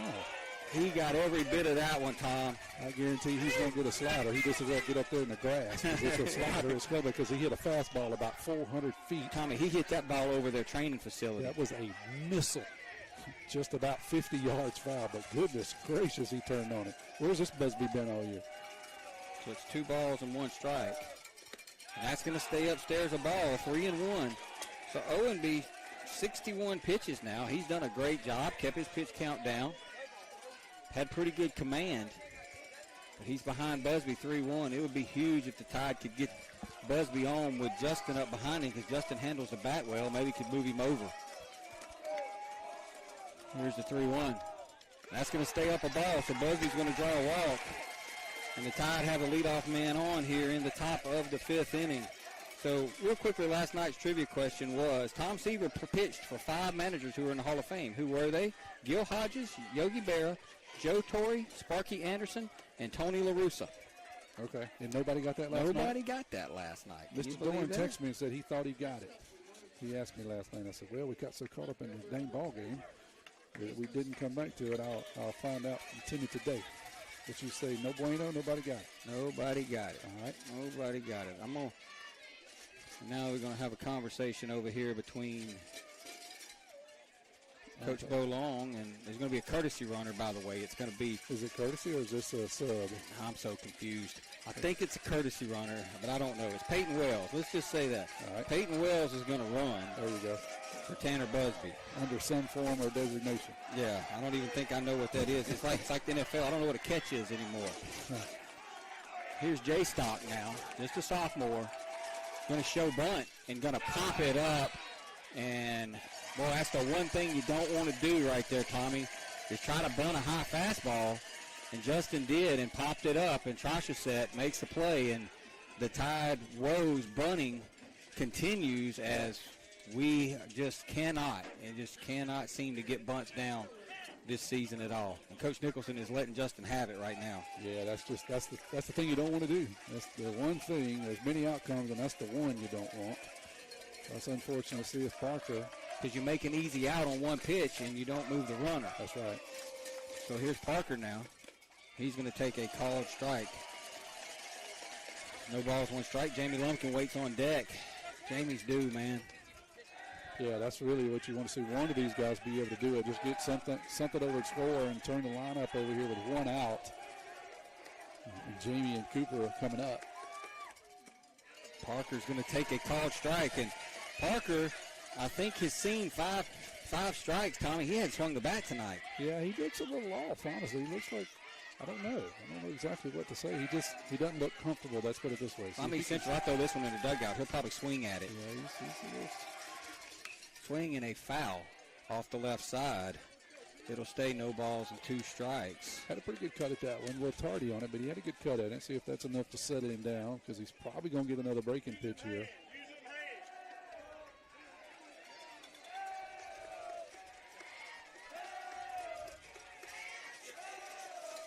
Parker's been stellar for us on defense, Timmy, all year. We've talked about it. Just a sophomore.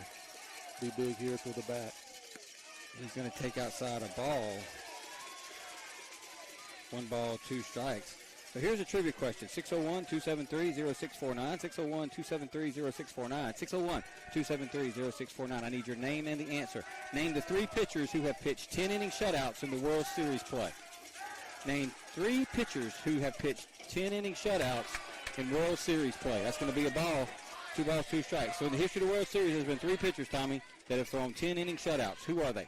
Okay. 601-273-0649. It's 2 balls and 2 strikes now to Helton. Peyton Wells, the Tide senior, captain over there at first base. And Parker's going to foul that one back.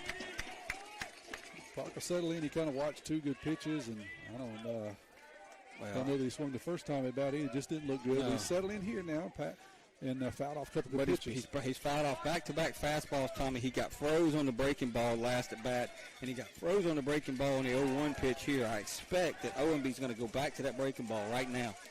Let's see if Parker can make an adjustment. If Parker could figure out a way to poke one down that right field line, Mr. Wells could run a while. Here's the 2-2. Breaking ball in the dirt, and it's going to get to the backstop, and that's going to allow Peyton Wells to get to second base. Good job by our dugout right there, Tommy, because Peyton didn't see that ball in the dirt right away.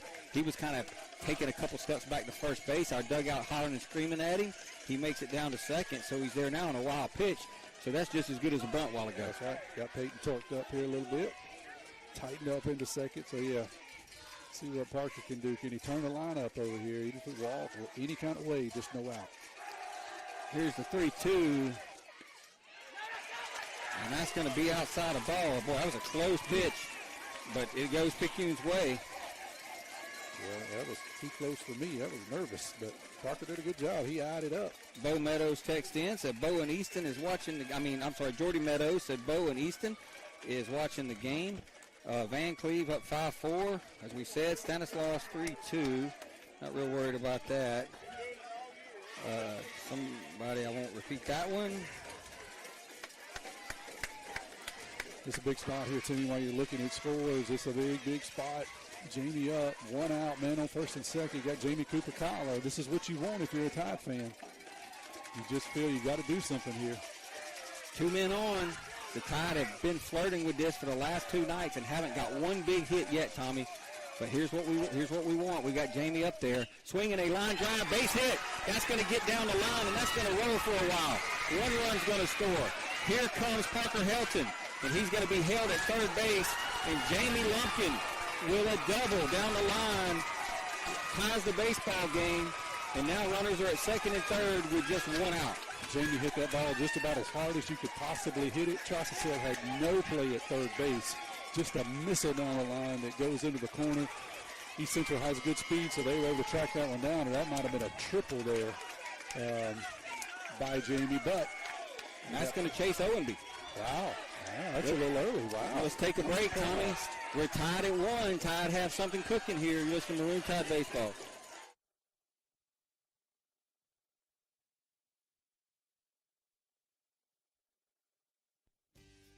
First Place Express Car Wash in Picayune would like to say a huge thank you to their loyal customers. First Place Express Car Wash is happy to serve their local community with 2 locations, Highway 11 North just past Coast Electric and on Highway 43 South just a quarter-mile east of I-59 at Exit 4. First Place Express Car Wash is locally owned and operated. You know they'll treat you right. Choose from any one of their car washes. Sign up for their monthly wash club starting as low as $20.99. Why do it yourself when you can let First Place Express Car Wash do it for you?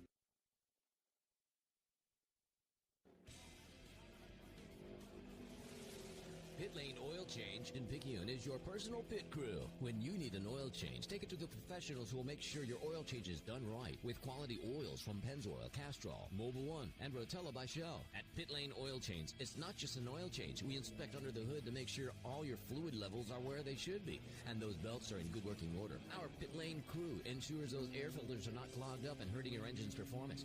We will also vacuum the inside of your vehicle. At Pit Lane Oil Change, our crew also inspects your wipers, all your bulbs to make sure those brake lights and turn lights are working correctly, and we put all your tires at the right pressure. Why just get an oil change when your vehicle can get the pampered professional service that only the Pit Lane Oil Change crew can deliver? We're at 401 Highway 11 North, just 3 blocks north of East Canal, right by the railroad tracks. No need for an appointment, but if you are on a schedule, call us at 601-798-0017.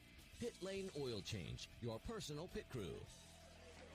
Last night's starter, Eli Smith, Tommy, will step in and take the mound now for the Hornets. He didn't get anybody out last night, and we thought the hook was pretty quick, but I talked to Evan Nicholson today, and he told me that Coach Long just kind of made the decision. This kid ain't got it, but if he throws 26 pitches, I can't use him tomorrow, so he took him out at 23 pitches, figuring he may need him tonight, so here he is. Yeah, we talked about it earlier. That's managing the series, much like Coach Nicholson did in Game 1, took Tanner out when he saw that it was going to be a really tough road to hoe against Dunsford, and saying, you know what, we'll see these guys back here Saturday night, and here we are. And Tanner's pitched beautifully. You're right. We scored 5 on Smith last night. Some of those were a victim of a tight strike zone. So we will see tonight what he has. Going to be a little lefty on lefty here to start things off. Owenby has left the mound. He's going to go into right field. So Owenby will go to right field. Andrew Tanner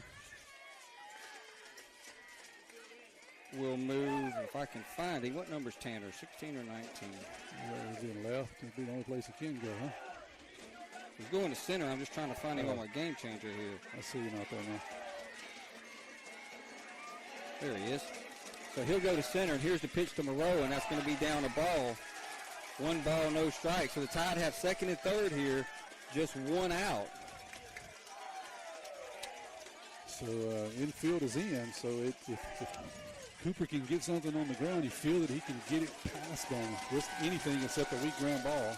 Swing and a foul back. Parker is at third base. He had a good at-bat, Tommy. Let's don't forget about his at-bat in all of this.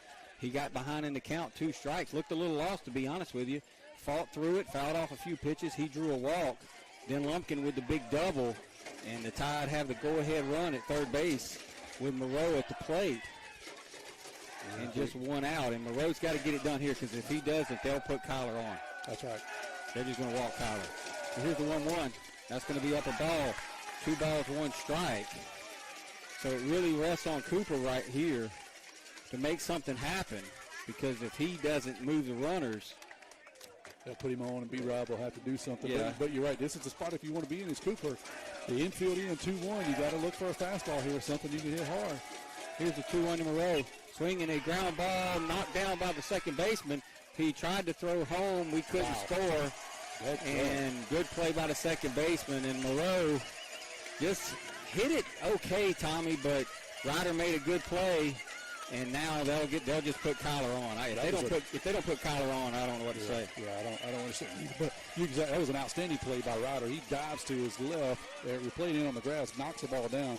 You're right. It wasn't a missile, but it wasn't a routine ball. He knocks it down and able to keep Parker at third, and then just flips it over to second for the second out. So that was huge. I mean, that's the big at bat right here in this game, because now they'll just put Kyler on. Yeah, and that's the right. Well, I mean, the Picayune crowd is booing, but who didn't see that happening? Yeah, that's the right move. But you know what? The guy that got you walked a guy that got 2 hits last night for a guy that got 3 hits last night. So we'll see if we can make them pay for that decision. So Brady hit the ball hard earlier. Brady hit the ball hard earlier, just hit it right at somebody. So here's B-Rob now. He'll hit with the bases loaded. 2 outs. Parker's at third. Jamie's at second. Kyler's at first. And it all rests on the shoulders of Brady Robertson. Brady told me a little something before this inning happened. Let's see if it's true. Swing and a miss. Took a little off right there. No balls, 1 strike. That's a good pitch there by Smith. He knows that Brady's going to be torqued up here just a little bit, going to have a little extra adrenaline, looking for a fastball, so he breaks off a pretty good slider there. Brady can settle down now and say, okay, that's a good pitch. Can you do it again?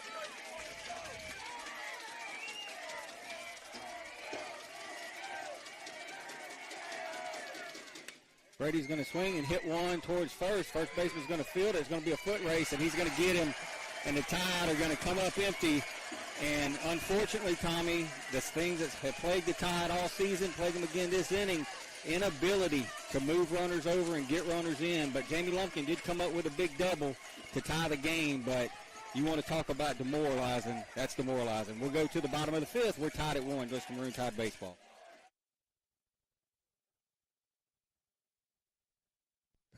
Community College has been providing a quality education to the people of South Mississippi and beyond for the past 110 years. If you or a family member is an alumnus of this great institution, we invite you to support future PRCC students through the PRCC Foundation Scholarship Program. Honor or memorialize a loved one or identify your support for the college by creating a scholarship through the PRCC Foundation with your tax-deductible financial gift. Call Delana Harris with the PRCC Foundation office at 601-403-1191 and make a financial investment in a young person's future at Pearl River Community College. Tommy, we go to the bottom of the 5th. Picayune tied the game, but, I mean, we just saw it coming. We saw when Jamie got the double, and we had to hold Parker at third. You know, it was going to come down to that Moreau at bat, and give Eli Smith credit. You know, he made the pitch on Cooper that he had to make to get the out. That allowed them to put Kyler on, and they were able to get Brady to hit a ground ball, and, boy, that was a big spot. It was. Yeah, you said it, demoralizing. That's the word. But if we look at the good side of that equation, big hit by Lumpkin ties up the game, and you feel like you got a little new life. And you also feel that gum, you really had a big spot and maybe could have put some real pressure on them. But the big right-hander has been pretty good so far, Timmy. How much more does he have here? We'll see.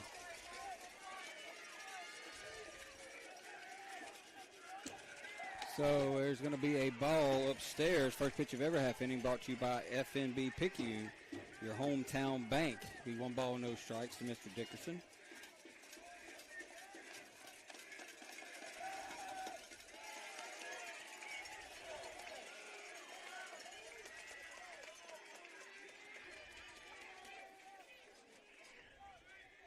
2-0 there. That was another ball down. All right, I'm going to check to see if anybody had the trivia. I got so much coming on, folks. I haven't forgot about the trivia question, but they playing baseball. Yeah, 2 balls, 1 strike. I'll have a quick half inning next go around, and we'll figure it out. Here's the 2-1, swinging a ground ball towards third. Moreau's going to field it, fire it over, and that'll be the first out of the inning as Moreau throws out Dickerson. Tanner gets the left-handed hitting Dickerson to hit a ground ball over to Moreau. Kind of a weak flare over there. Moreau makes a good throw across the diamond. So 1 run, 3 hits. 1 run, 3 hits, no errors for Picayune. 1 run, 5 hits, 1 error for East Central. Both teams have had a couple of chances. Tied with a huge opportunity in the last half inning. Managed to get 1. Now we're back to the top of the lineup with Carson Ryder. He's going to take a ball upstairs. 1 ball, no strikes. Defensively, Ryder has been in the amongst of many things here tonight. Hope for offensively he can stay out of some of the nonsense. Coach Bo Long's going to have a talk with Carson Ryder. Give you a chance to catch up here where you got a little bit of break in the action. Coach Long is going to talk to his. I do have the trivia question right. Eddie Lee Lux got it right. Okay. So the 3 guys that throw 10-inning shutout in the World Series are Clem Labine, way back in the day, okay, Jack Morris, and Christy Mathewson. Okay. So Eddie Lee Lux answered it correctly. And here's another, just a throw-in question if anybody wants to. There's a ball. Wants to take a guess at this. I think, we'll probably have a lot of guesses. But who's the only player in Major League history? Hold on, let's get this. Let's get to this next batter. Here's a 2-0. And that's going to be outside a ball. 3 balls and no strikes. Yes, he did, Donnie. He answered before you.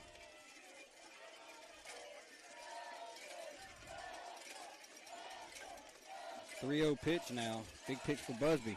That's going to be a called strike. 3 balls and 1 strike from Busby to Carson Ryder. 1 out here in the bottom of the 5th inning. Busby still has quite a bit of velocity. Looks good, Timmy.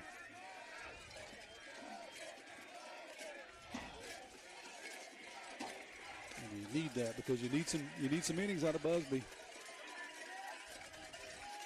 Here's the pitch. Swinging a line drive. That's going to be a base hit into center field. Parker Helton will field it and throw it in. That's just a good piece of hitting there by the left-handed second baseman. Take a pretty good pitch. Pokes it out into center field.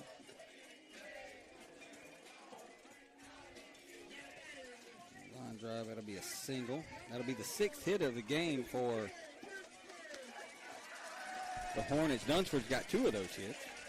He's 2 for 2. It seems, it seems like he's been on the whole series. It seems like he has certainly put on a clinic. We chuckled at the chant last night of overrated that Picayune was putting on. That's not true here. No, that ball's up, and we're going to throw it away, and that's going to get a runner all the way to third base. Watts came up throwing to try to throw behind the runner and threw it down the right field line. That'll be an E2, and that's a big spot right there. It allows Ryder to get all the way to third base. Yeah, there's tons of foul territory here. So what could be a not so bad mistake can be an ugly mistake here, and that one goes all the way in the right field corner before Brunson's able to get over there. So that'll be a 2-base error. That'll put the go-ahead run at third base, and here's the pitch to Dunsford, and there's a called strike. It's 1 ball and 1 strike, and I'll be honest with you, Tommy. Put him on. You almost want to. There's only 1 out. If there was 2 outs, you surely did. But the odds of him striking out are slim and none, and Slim's out of town. Here's the 1-1, swinging a hard ground ball to Kyler. Kyler's going to look the runner back, throw over, and get the out. Boy, big pitch by Busby. What do we know? Big pitch by Busby. And Dunsford's unable to come through right there. And that'll be 2 down, and that'll bring up Logan Terry now. Yeah, that's a big pitch, big at bat there. because the infield was kind of cheated in just a little bit. I wouldn't call them in, but they were cheated in, and Kyler has to make a good play, good strong throw across the diamond, and that's a big out. So 2 down now, but here's Logan Terry.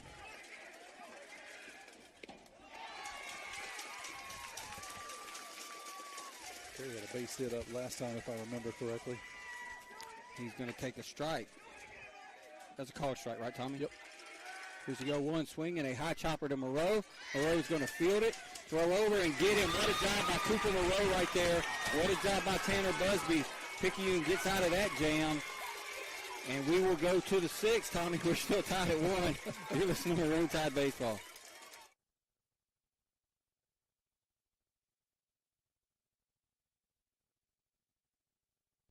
Our area is a great place to live with a quality of life that many would envy. People are friendly. It's a great place to raise a family. At FNB Picayune, we serve the credit needs of this area. The money to make the loans comes from your investments with us. In turn, we reinvest your money in the local economy to send kids to college, finance new businesses to create new jobs, build new homes, and much, much more. At FNB Picayune, your money is used to support our local needs. FNB Picayune, your hometown bank, member FDIC.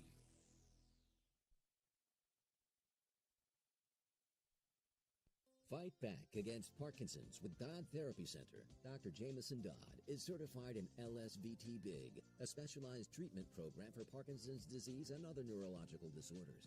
Improvements from LSVT BIG include faster walking with bigger steps, improved balance, and reduced risk for falling. If you or a loved one suffers from Parkinson's or other neurological disorders, it is time to fight back with Dodd Therapy Center. Give Dodd Therapy Center a call today at 769-242-2636 or visit Dodd Therapy Center at 405 Memorial Boulevard in Picayune. Tommy, we go to the top of the 6th. We're tied at 1. Babe Ruth didn't start that game. The question was which starting pitcher threw 10 scoreless. Donald, that was a little bit of a trick in there. Babe Ruth did not start that game, so that's why he's not part of it. Kevin Hedgepeth said, glad me and you aren't coaching that inning, Tommy. Ain't that the truth? We'd have put 6 people on and walked 4 more, right. And it would have been a fiasco. Melissa Rubel listening in, and here is Bunsen Stockstill leading off. First pitch of ever half inning brought to you by FNB Picayune. Go by the main bench to Mr. David Himmeter. 1 ball, no strikes now to Brunson. This is the part of the lineup I said, got to get something going tonight, Tommy. This is it. Brunson, Landon, and Tanner. Swing and a miss by Brunson. Yeah, you're right. We got them to turn it over last inning, got something going, and it paid off with a big double from Jamie. Feel that you're right here in the middle. Can you do something here to kind of set it up again? Here's the 1-1 to Brunson. That's a big breaking ball, called strike. 1 ball, 2 strikes. Smith looked a lot sharper than he did last night, so I think that was a wise move by the East Central coach, pulling him early. Here's the 1-2 to Brunson. He got locked up, called strike 3. Yeah, two really good breaking pitch. Then came back with an inside fastball, and Brunson just couldn't pull the trigger. Talk about pitching. I think we said something last night I want to correct. Kyler threw 38 pitches, so he is not eligible to pitch tonight. He can't pitch tonight. Cannot pitch. No, he cannot pitch. Kyler and Brady can't pitch tonight. Here's the pitch to Landon. It's going to be outside of ball. 1 ball, no strikes. My guess is if Picayune doesn't get anything going here and East Central were to squeak something out in the 6th, we might see big number 12 in the 7th. That's going to be inside of ball to Watts. 2 balls and no strikes. Watts hit that little flare the first time that was caught by Ryder. Then he hit into the double play. Here's a 2-0. Swing and a miss. Watts tried to hit that one over the scoreboard where Morgan Kraft hit that ball off of Dunsford earlier in the season. Yeah, that's not a bad swing 2-0. If you're going to swing 2-0, then do that. Here's a 2-1. And that's a called strike 2. That's a pretty good pitch right there on the outside corner of the light, but he just set Landon up for that big breaking ball. And Eli Smith looks a lot better tonight than he did last night. Yeah, absolutely. Much sharper. Here's the 2-2. Breaking ball, and Landon about fell down trying to get away from it. Tommy, he probably should have just leaned into that. He couldn't figure out where to go to get out of the way. So 3-2 now to Watts.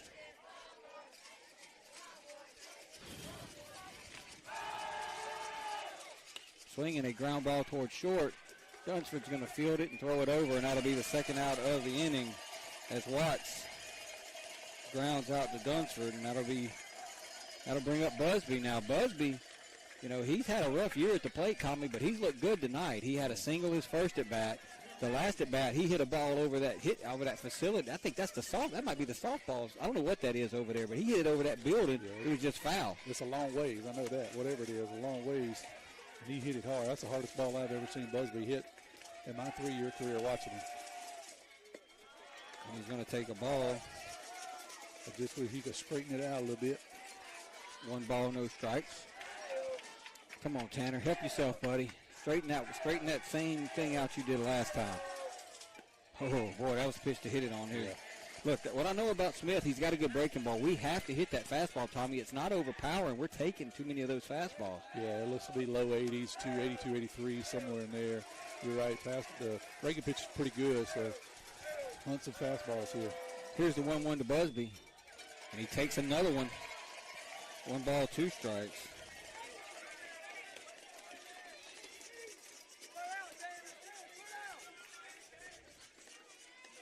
One ball, 2 strikes to Busby. Got to figure that breaking ball's coming now. And Busby hits that breaking ball, but he hits it right to Eli Smith. Busby was fooled. He had a fastball swing on a breaking ball. Lines out to center. We will go to the bottom of the 6th. Picayune bats are just too quiet, Tommy. We're tied at 1. You listen to Maroon Tide Baseball.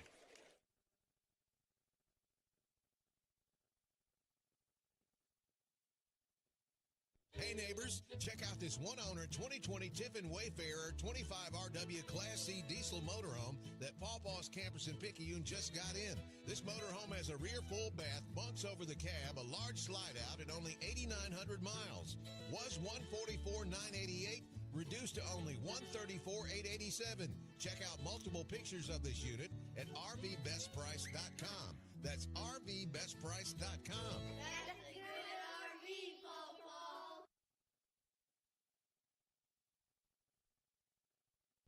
Dr. Hermaine Almonte, Chair of Surgery and Trauma Medical Director, Highland Community Hospital. Over the last 10 years, the Highland Surgery Department have grown exponentially. We have been able to add multiple services to our surgery department, which includes urology, general surgery, advanced laparoscopic surgery, ENT, as well as ophthalmology. Highland Community Hospital, here when you need us most. For more information, go to highlandch.com.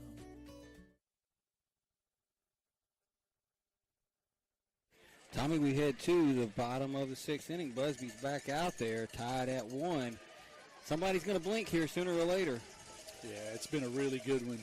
You know, we thought last night was nerve-wracking. I didn't know that we could have a 1-1 ball game here. We've seen really two good teams going at one another. You know, it's been fun to watch, but it's been nerve-wracking as a fan. Just man, what's going to happen? I don't know. Yeah, I don't know either. Busby is 64 pitches through 5 innings, and that is very efficient. Yeah, Busby has pitched phenomenally. Defense has played well behind him. They have, but man, we just can't seem to get the bats going other than sporadically. But you know what? Busby has baffled them so far, and he's giving us a chance. No matter what happens from here out, he's giving us a chance. There's a ball up the Tricet, the first pitch of every half inning, brought to you by FMB Picayune.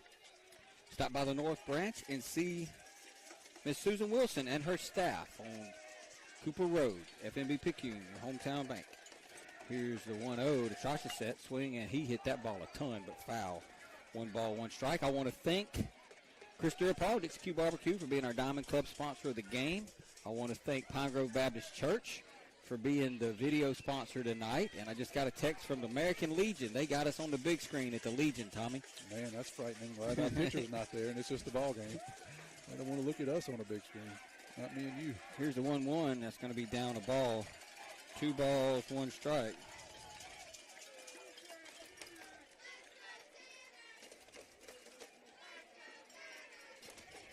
2-1 from Busby to Trocheset. Somebody is going to blink here. Swinging a foul. Good pitch by Busby. 2 balls, 2 strikes. Both teams have had some chances, Tommy. Neither team's been able to really come through. Much like last night, both teams had a lot of chances to put crooked numbers up. The Tide put one up in the first, but that was more to do with what East Central couldn't do is what we could do. That's right. And we had some chances to break it open, didn't. Tonight we've had a couple of chances, just haven't been able to get it done. We just got to get through this inning and try to win it in the 7th. There's another foul ball by Trocheset. 2 balls and 2 strikes. Big third baseman's all over that fastball. He's hit 3 down the right field line foul. So you wonder, can Tanner throw a breaking pitch here? Or is he going to try to continue to blow a fastball by? Still got good stuff. I still think he looks good, he being Tanner, but anything off speed in the tank. Swinging a base hit. That ball got up the middle. Did he take something off of that? Or that was either a straight change or a breaking pitch, but it was just way up. I mean, it was belt high.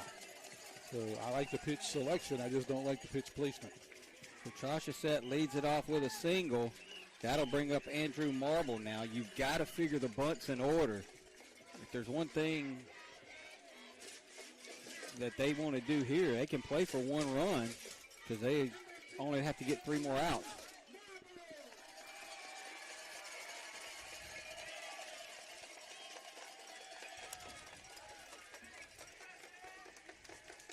Here's the pitch. They're going to show bunt. He's going to take a strike. What do you call it? He says out. Says that pitch was out. He just looked at Evan, and umpire looked at Evan and kind of gave him the 2 palms up like, I don't know what it was. I mean, maybe he said up. He said up. But Landon's not buying it. Landon's having a little conversation with him. Landon ain't buying it. So here's the 1-0. Going to show bunt, and he's going to get a beautiful bunt down the third base line. Moreau's going to field it and throw it wide of the bag, and that'll be an E5. Good job by Brady right there, Tommy, to come off the bag and save disaster. But that was a great bunt. We could try to bunt like that all season. I don't think we got one down like that. But Cooper got on it quick, had time, just short hopped it, threw it wide of the bag, and that'll be an E5, and now they'll have 2 men on. Yeah, that was a fantastic bunt there. Who was that, Marble? That was Marble. Yeah, that was a fantastic bunt. Right down the chalk line. I thought maybe for a minute Cooper might see if it's going to roll foul, but he kind of had to make a decision there. Yeah, he did the right thing. Either pick it up or let it. If he would have let it, then definitely would have been on. And he kind of waited till the last minute and tried to make a throw. Just couldn't make it. Yeah, he did the right thing. Cooper did the right thing. You can't, it wasn't close enough to where it was hugging the line to where you would say, okay, it's going to roll foul. It was one of those things where it was a 50-50 ball, and if you don't get it, he's going to be safe. Cooper did the right thing, fielded it clean, just pulled Brady off the bag, short-hopped him. Thank goodness Brady was able to corral it, or else they would have had second and third or possibly a run home. Yeah, the good news is you're getting down in the order. Bad news is nobody out. Couple of Hornets on with nobody out. Yep. Give the East Central fan base a little something to cheer about. They've been a little quiet here the last couple innings, so see if we can make a pitch or 2 here and quieten them. Wonder if the bunt's still in order here, Timmy. I would say so. I mean, Tanner can run. They're Tanner. Andrew Tanner.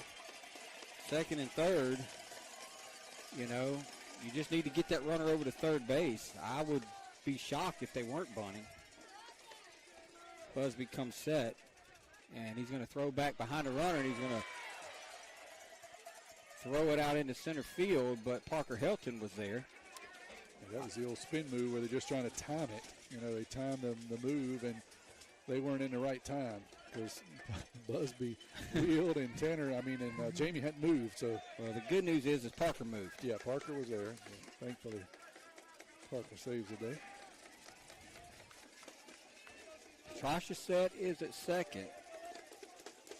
Marble's at first. Here's the pitch to Tanner. No bunt. He's going to hit a ground ball towards Kyler, and that's going to be booted, and that's going to allow a run to score. Parker's going to throw it in. Brady will cut it off, and that was a double play ball, Tommy. and it got in on Kyler, and that'll be an E6, and the run scores. Yeah, that was, I'm not sure what to say about that one. That was fairly routine to Kyler. He just couldn't get it, let it eat him up, runs up his arm, and then gets by and out into center field. So, yeah, that's a bad situation for the Tide. You know, I should have kept my mouth shut before this inning started. I was talking about how we were playing good defense behind Tanner, and we go and have 2 errors now in the first 3 batters. Yeah, that was. So it's 2-1 now, and now that'll bring up Owenby, and you got to figure they'll butt here because looking for insurance. But that was a double play ball. I had some players in front of me, but I saw Kyler set up in front of it. Did you see it? Absolutely. He set up in front of him, just ate him up. Went up his glove arm and kind of kicked off of him. Just ate him up. They're going to show bunt. It'll be a ball. Tanner, Anthony Tanner runs pretty well. Mr. Dunsford's headed down to start warming up now. Anthony Tanner runs pretty well, but I think the Tide would have had a chance at a double play right there. Yeah, you definitely would have got the lead runner, no doubt, and you'd have had at least a 50-50 chance on the second out. Here's the 1-0 pitch. They're going to show bunt, take a strike, and it'll be 1 ball, 1 strike now. That's a tough one, Tom. It is, because you feel that you kind of had them set up, but game's not over, but it's about to get big here, because if you can get out of this even with just 1 run, then you got to knock Dunsford out here, and I believe the bottom of our lineup, close to the bottom of the lineup, is up. Yeah. A tall order here. We got to get some outs before we even talk about that. OMB shows bunt again, fouls it back. 1 ball, 2 strikes. So Tanner's job's simple. Just hold them where they are. You know, it's difficult. This is a tough lineup to navigate. Coach Nicholson said it best in his office this morning. This is a tough lineup to pitch to. It is, yeah, because they're well disciplined from top to bottom, and they just don't make a lot of mistakes. 1 ball, 2 strikes. OMB's probably not going to bunt here. Swing and stays alive by fouling it off. It'll stay 1 and 2. I don't care what happens from this point forward. Tanner Busby is a warrior, my friend. I'll tell you what, he has pitched just phenomenally. I didn't think he could outperform the job he did last year coming back against West Jones, but he's pitched better tonight than he did against them, and he won that game. He's just pitched his guts out. Here's a 1-2 from Busby to Owenby. Going to stay up a ball, 2 balls and 2 strikes. I know he's getting close to running out of gas, but you just hate to see it run off like this. Offensively, it's just been a struggle all year, Tommy. We're averaging right around 4 runs a game, and it's just hard to win high school games when that's what you're averaging. Here's the 2-2. Swing and popped up. Should be the infield fly rule. Brady Robertson's going to go back and make the catch, and that'll be the first out of the inning as Busby makes a pitch and gets Owenby. So Owenby, his job was to get the runners over. He didn't do it, so it keeps that insurance run at second base. Yeah, that's what you want, either a strikeout or a pop-out where he can't advance the runners and you get the benefit of an out. So is it Smith? This is Eli Smith now. By the way, I was going to say, if you're listening to me, Central, and you know his parents, ask him to come here and talk to me because he got hurt in a Picayune East Central football game. I think it's tore his ACL. Same injury that my son suffered. And, Morgan had the surgery 6 weeks ago, and he's out for the baseball season, hoping to get back for football. I want to talk to his parents. There's a call strike by Busby. I just want to talk to his parents just to see about, his recovery and how he did and how he managed to get back out here so quickly. Yeah, and why he chose to come to East Central. Why couldn't he go across the state line to Mobile somewhere where we didn't have to face these guys? Well, come to Picayune. Yeah, there you go. We'll bust him over. Yep, here's the 0-1 to Smith. It's going to be up a ball. 1 ball, 1 strike. Tanner's still throwing hard. He is. He's giving it all he has tonight. He's got to be running on fumes at this point. Throwing 60-some pitches the other night. He's got to be about 75 pitches or so tonight. 81, my friend. 81, okay. Yep. This will probably be his last inning if he can get through it. Still got to navigate it. Here's the 1-1. That's going to be a ball. Coach Nicholson is just looking at the home plate umpire and shaking his head. Tanner's looking at Coach Nicholson, not saying much. I'll say this. Tanner's very composed. He is. He doesn't let things rattle him.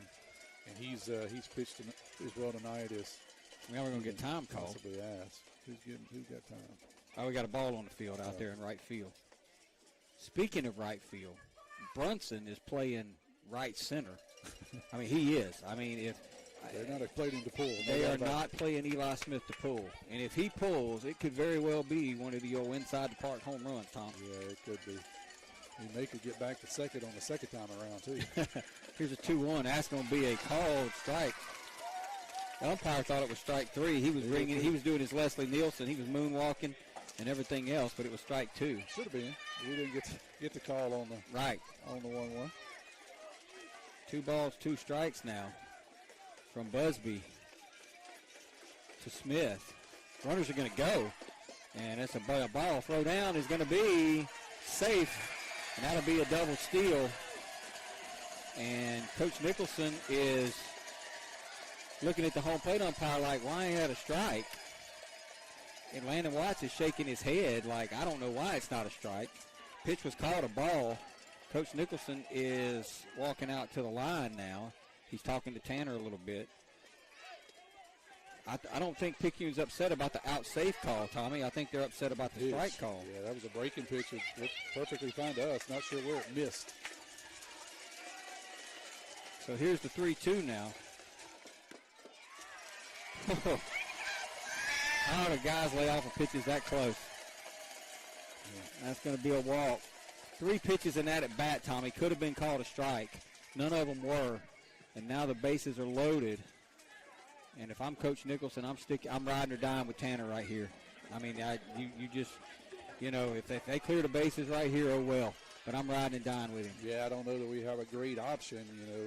Everybody's pitched quite a bit this week. Cooper's pitched several innings, and Colts pitched a few innings. So I'm with you. Here's Dickerson going to take the called strike. No balls, 1 strike. The big right-hander's got you this far. He still looks good, still got good velocity. I don't think he's tired. I don't think he's too tired.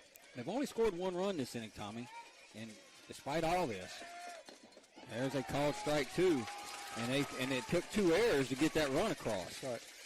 Yeah, they haven't really hit the ball hard at all. A bunt error and then what should have been probably a double play ball. Here's Busby's 0-2 to Dickerson. Going to be outside of ball. 1 ball, 2 strikes. Tommy, I think back 2 years ago, this team, Tanner on the mound as a 9th grader, we getting run ruled every game. Morgan and Brady out there and Kyler out there, and those guys have come a long way. That's going to be outside of ball. 2 balls and 2 strikes. You could tell that Tanner was a competitor then. He just didn't have the tools. But, that's man, right. He's coming into form. That's right, yeah. I think he's going to be scary next year. I hate to start already talking about next year, but no matter what happens tonight, he's going to be scary next year. If he continues to improve like he did between 9th and 10th and then 10th and this year, he's going to be something to behold. There's the 2-2. Swinging a ground ball to Kyle. It's going to be a base hit. Kyler laid out. Couldn't come up with it. And 2 runs are going to score. And we're going to throw it down to third base. We'll get an out at third base. But that'll be a 2-run single off the bat of Dickerson to make it 4-1. Good heads-up play by Brady Robertson right there, Tommy, to get the out at third base. So there's 2 down now. 2 down. We got a guy on second. Is that where we're going to end up here? Got a guy at second. Okay. Yeah, that was a ball that, just that's a live by the sword, die by the sword. You have to put your infield in that situation because you can't give up a run, but you also run the risk if they hit a ball by you, it scores 2, and that's what happened. Hit it back up the middle, gets by Kyler, throw it in, and Brady. Was it Brady or was it Landon? Brady cut it, and then I think it went off of Brady's glove, and Landon threw it. You're right. Got by Brady, and then Landon throws a runner out trying to go from first to third. So we're back to the top now with Carson Ryder, and that'll be a ball, 1 ball, no strikes. So they finally get to Tanner a little bit here. Well, I would say they got to it. It's just that's the first hit, of the inning, right? I think Troshicet led off the inning with a single. He did. That's a ball up, 2 balls and no strikes. Coach Walther texted me, said he thinks Eli Smith broke his ankle. Okay. So it wasn't a torn ACL. Broke his ankle. Either one of those is kind of hurts. Hurts a little bit. Fun to come back from. Hurts a little bit. So the 2 errors in the inning, Tommy. That's really the bugaboo right here. That's why we are where we are. 4-1 now. East Central. There's going to be a called strike. 2 balls and 1 strike. But the Tide had their chance, Tommy. They had their chance in the top of the 5th inning, and just couldn't get the run across to take the lead. And these guys, they ain't the defending state champions for nothing. Right. Well, they have continued just to press and press and press. There's a ground ball. Jamie Lumpkin couldn't come up with it, and Brunson's going to bobble it out there, and that's going to allow another run to score. And it got by Jamie. Brunson bobbled it. No error on the play. I can't give him an error on that because the run was coming around third anyway. That makes it 5-1. And the wheels are coming off here a little bit, but it ain't any of Tanner's fault. No, he has just continued to do all that he can do. That ball really wasn't hit that hard. It was a single, but really wasn't hit that hard. But it's just it's hit in a great place. Jamie gave it everything he had, just couldn't quite get there. I think I'm going to get Tanner now. I really do. It's 5-1, Tommy. He's thrown 94 pitches. That's 150 pitches this week. Yeah, and look, I don't. We're going to have there is a hard ground ball to second. Kyler's going to field it, flip it to Jamie, and finally get us out of the inning. But that'll be a fielder's choice hit by Dunsford from Kyler to Jamie. We got to work that out for us. But they pick up 4 runs. They do it on 3 hits. 2 errors was the bugaboo right there. That's what really set up the inning. We will go to the top of the 7th. Tide trail 5-1. You're listening to Maroon Tide Baseball.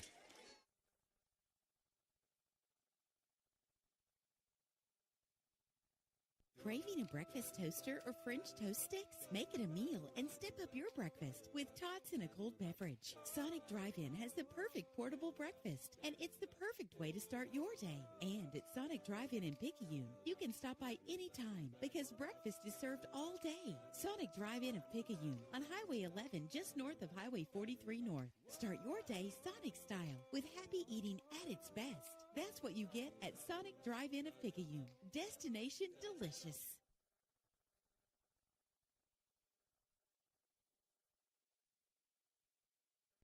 Welcome to a place where everyone deserves to be better protected, where technology has your back, where you can have better protection and keep more money in your pocket, where you can have protection for your car, your home, your phone, and even your digital identity.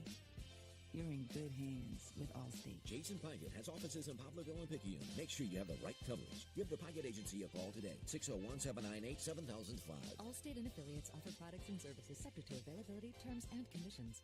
We head to the top of the 7th, and they had sent Dunsford down to warm up when it was 2-1, Tommy, but they got a few more runs, so they're going to send Eli Smith out there, and I think that's probably the right move. You've got Dunsford in your back pocket if Picayune gets a little uprising going here. Yeah, it's going to take a few runs, and you're right, at 2-1, you probably run Dunsford out there and expect that he can give you 3 outs. At 5-1, and yeah, you get a little bit more of a cushion. Still could see him if there's an uprising, you're right, but right now we can't be worried about that. We need to put a crooked number up, and let's just see if we put some pressure on them. They put some pressure on us and got us to make a couple of mistakes. That's what it's going to take from Picayune here. Justin Stockstill 1 for 2, and he's had a great defensive play. So let's see if he can find a way to get on. Get him and Parker on to turn this lineup around. There's a called strike. First pitch of every half inning brought to you by FNB Picayune. Go by the branch on West Canal and see Ms. Chantel Thady for all your banking needs.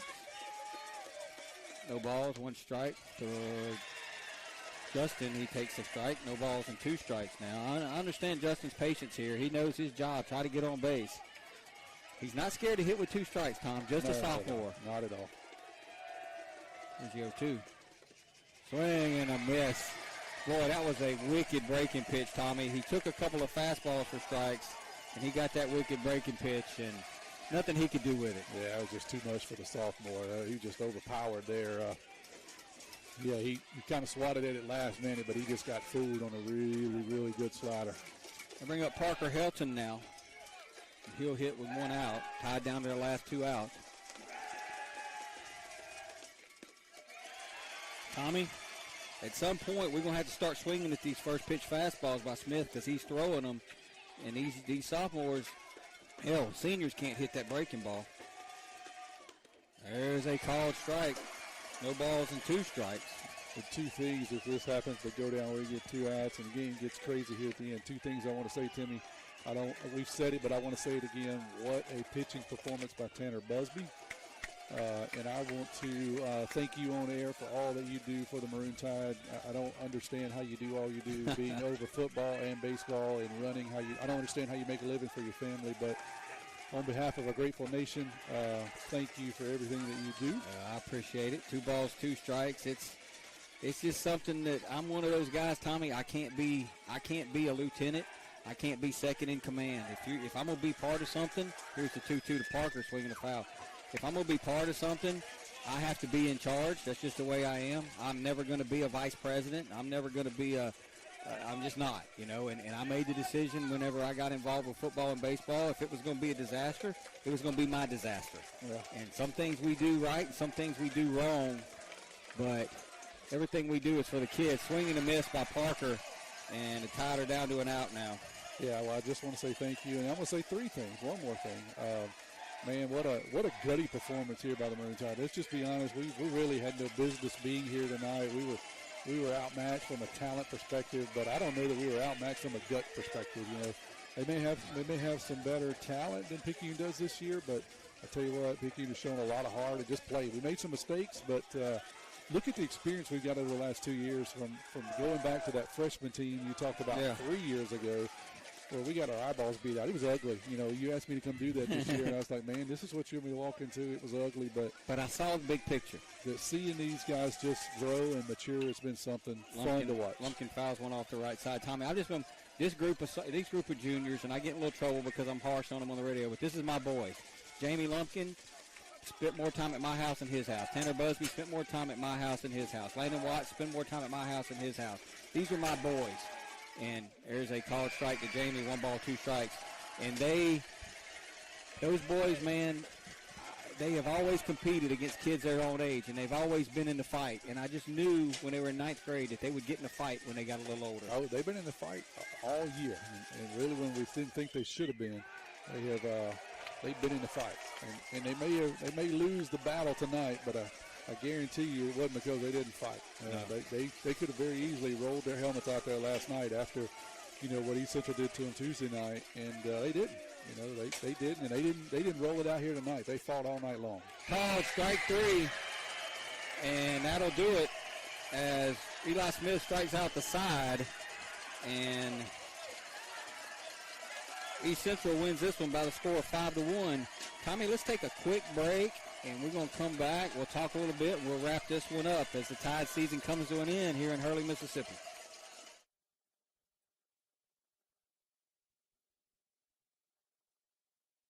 When you wake up with an aching back or sore neck, Dr. Debbie Moore with Moore Chiropractic Clinic suggests you consider making simple changes in your sleeping position to alleviate unnecessary strain on your body. According to the American Chiropractic Association and Dr. Debbie Moore, it's best to sleep on your back or side because laying on your back or side allows your head, neck, and spine to relax into their natural alignment. This will help you wake up pain-free and feeling rejuvenated. Moore Chiropractic Clinic. We've got your back. Picayune drops this one by the score of 5-1. Tommy, they lose the series 2-1 to East Central. Hard-fought series, and we talk about this game, and, it basically came down to 2 things, Tommy. Picayune's inability to get a hit in the inning when, they had runners at second and third. They had the game tied after Jamie got the big hit.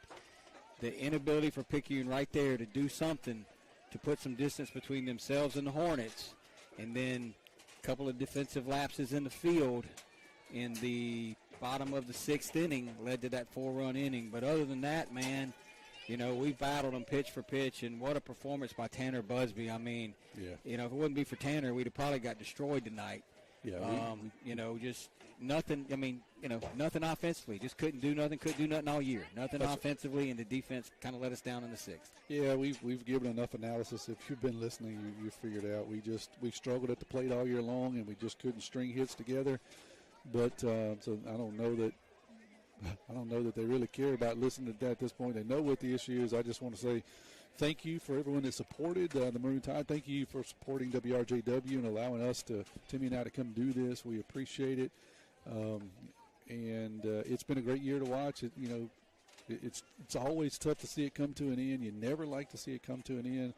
But, it came to an end against the defending 5A state champions. I don't see why they wouldn't repeat this year, quite honestly. The best team that I've seen all year long, unless there's just some powerhouse in the north that I don't know about.